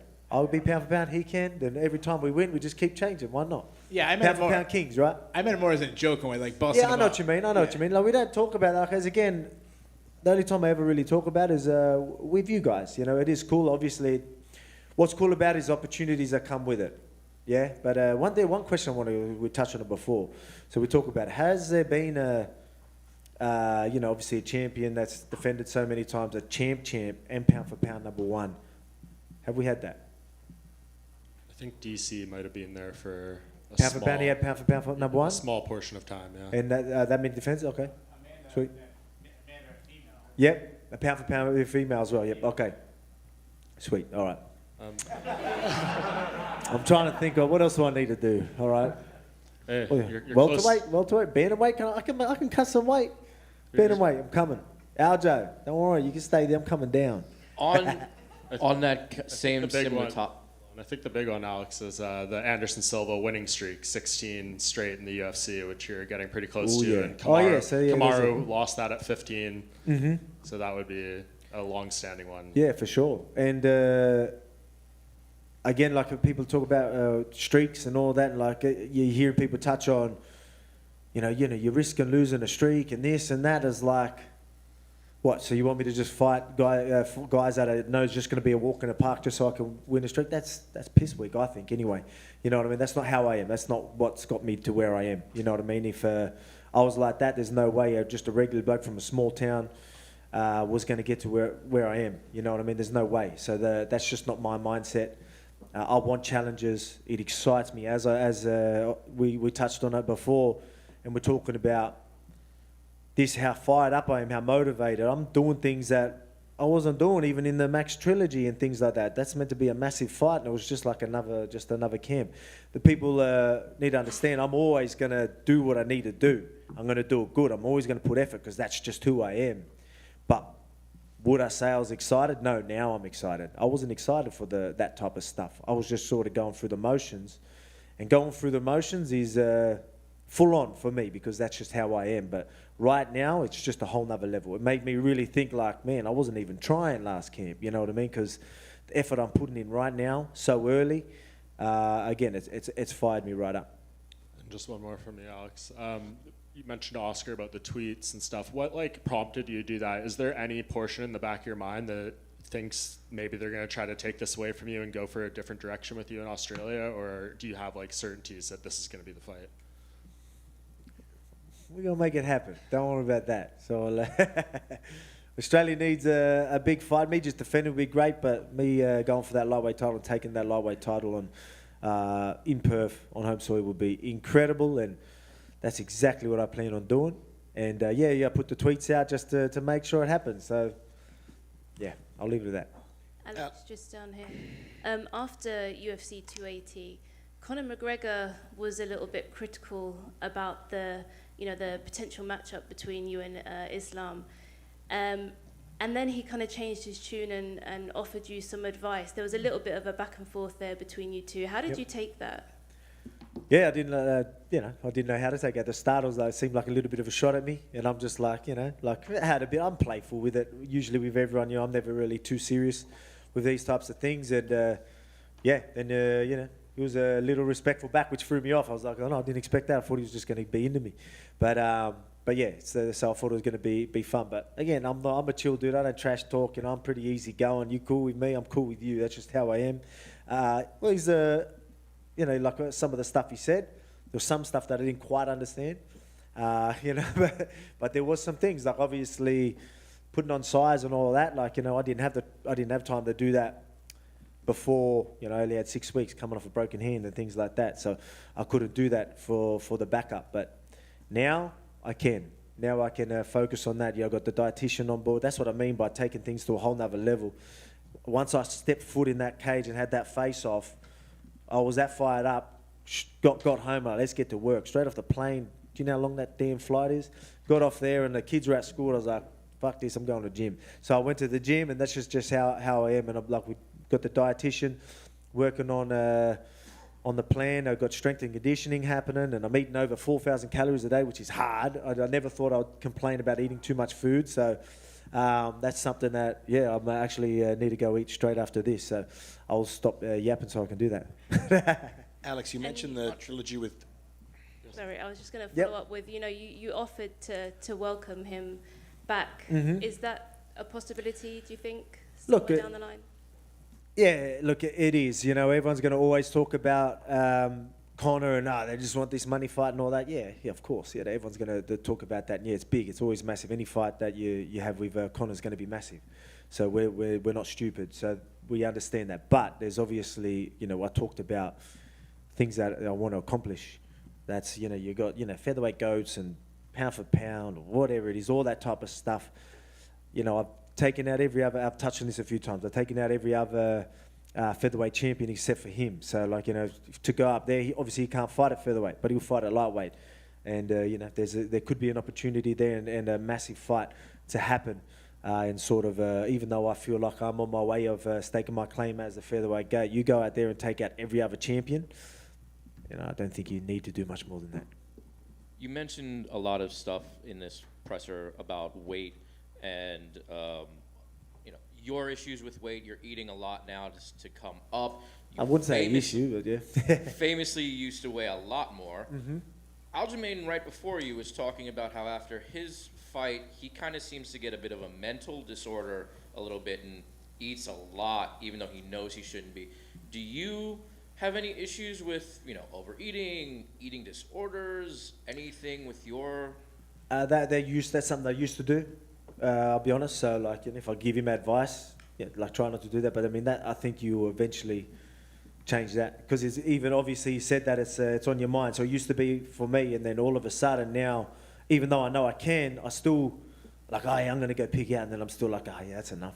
So the funny thing is, it took me about 10 bloody years for my stomach to finally fucking shrink somewhere from when I was 97 kg, and now I've got to try and force more in, which is a little harder because it never used to be that hard. I used to go through camps, hungry, always hungry, but now obviously now I'm all full from what I'm doing. But you end up training your body to sort of be able to yeah, like to shrink the stomach, right? Like it took me 10 years, but I've eventually got it there and like, mentally prepared for that. And then it was pretty easy, especially when you've got the right nutritionists on board, getting the right foods in, you'll be surprised how much you can eat. So it's not too bad. But if I could give him advice, I go, that'll change. And is there any concern for you maybe going back down to 45 after this trip into the 55 realm? No, not really. I think it's just going to have to be a cleaner diet. Like I can do it pretty easily with the water. And, I hold maybe a little more fat. I could get rid of a little more fat and a little bit more water if I have to for featherweight. So it just means I'm just going to be a lot leaner and more powerful. So that's what I mean.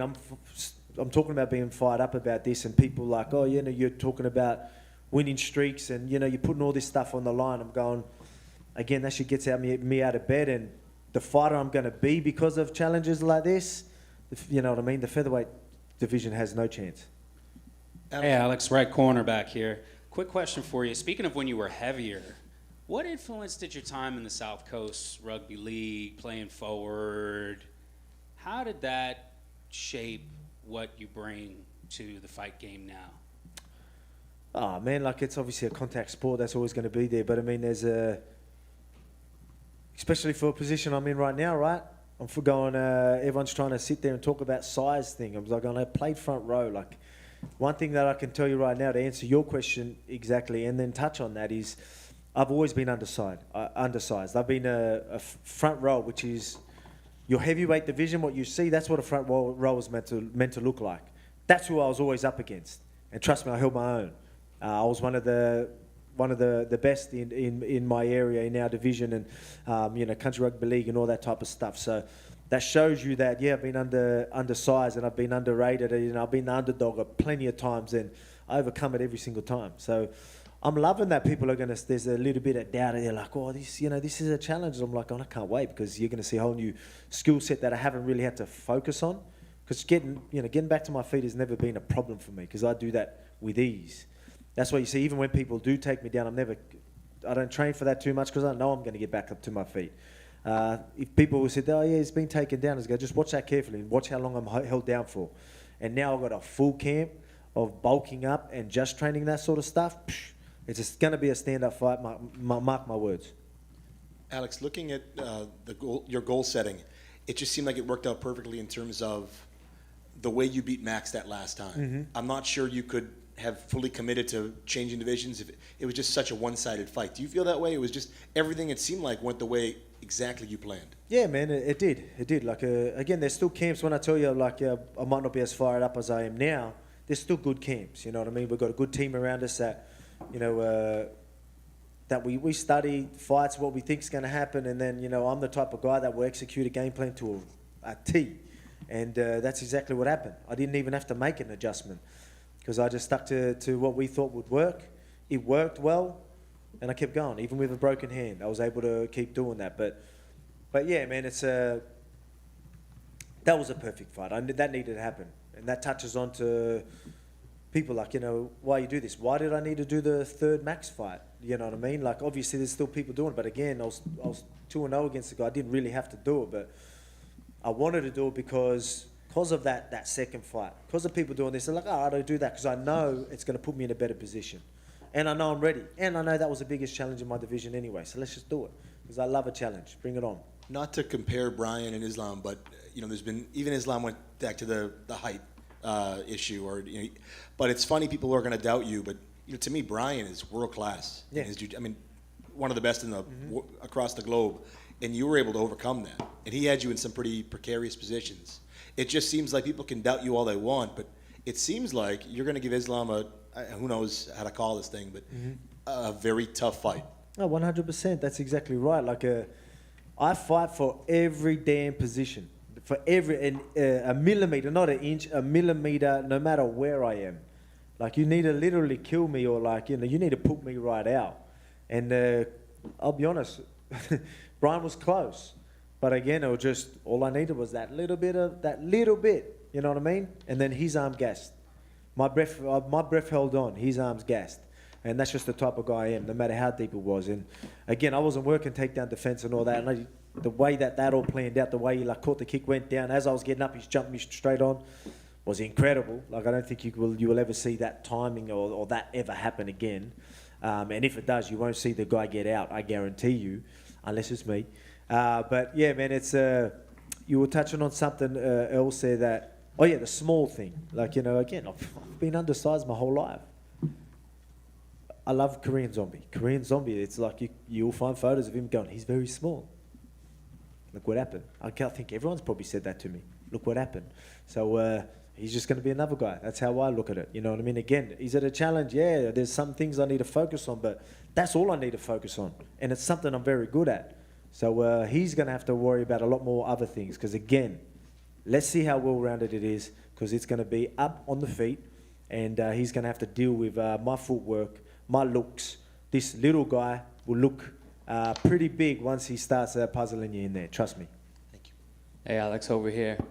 I feel like you're the epitome of the quote, hard work beats talent when talent doesn't work hard. Like when you were coming up, you weren't the most popular, and now you're the champ, and you're the #1 pound for pound.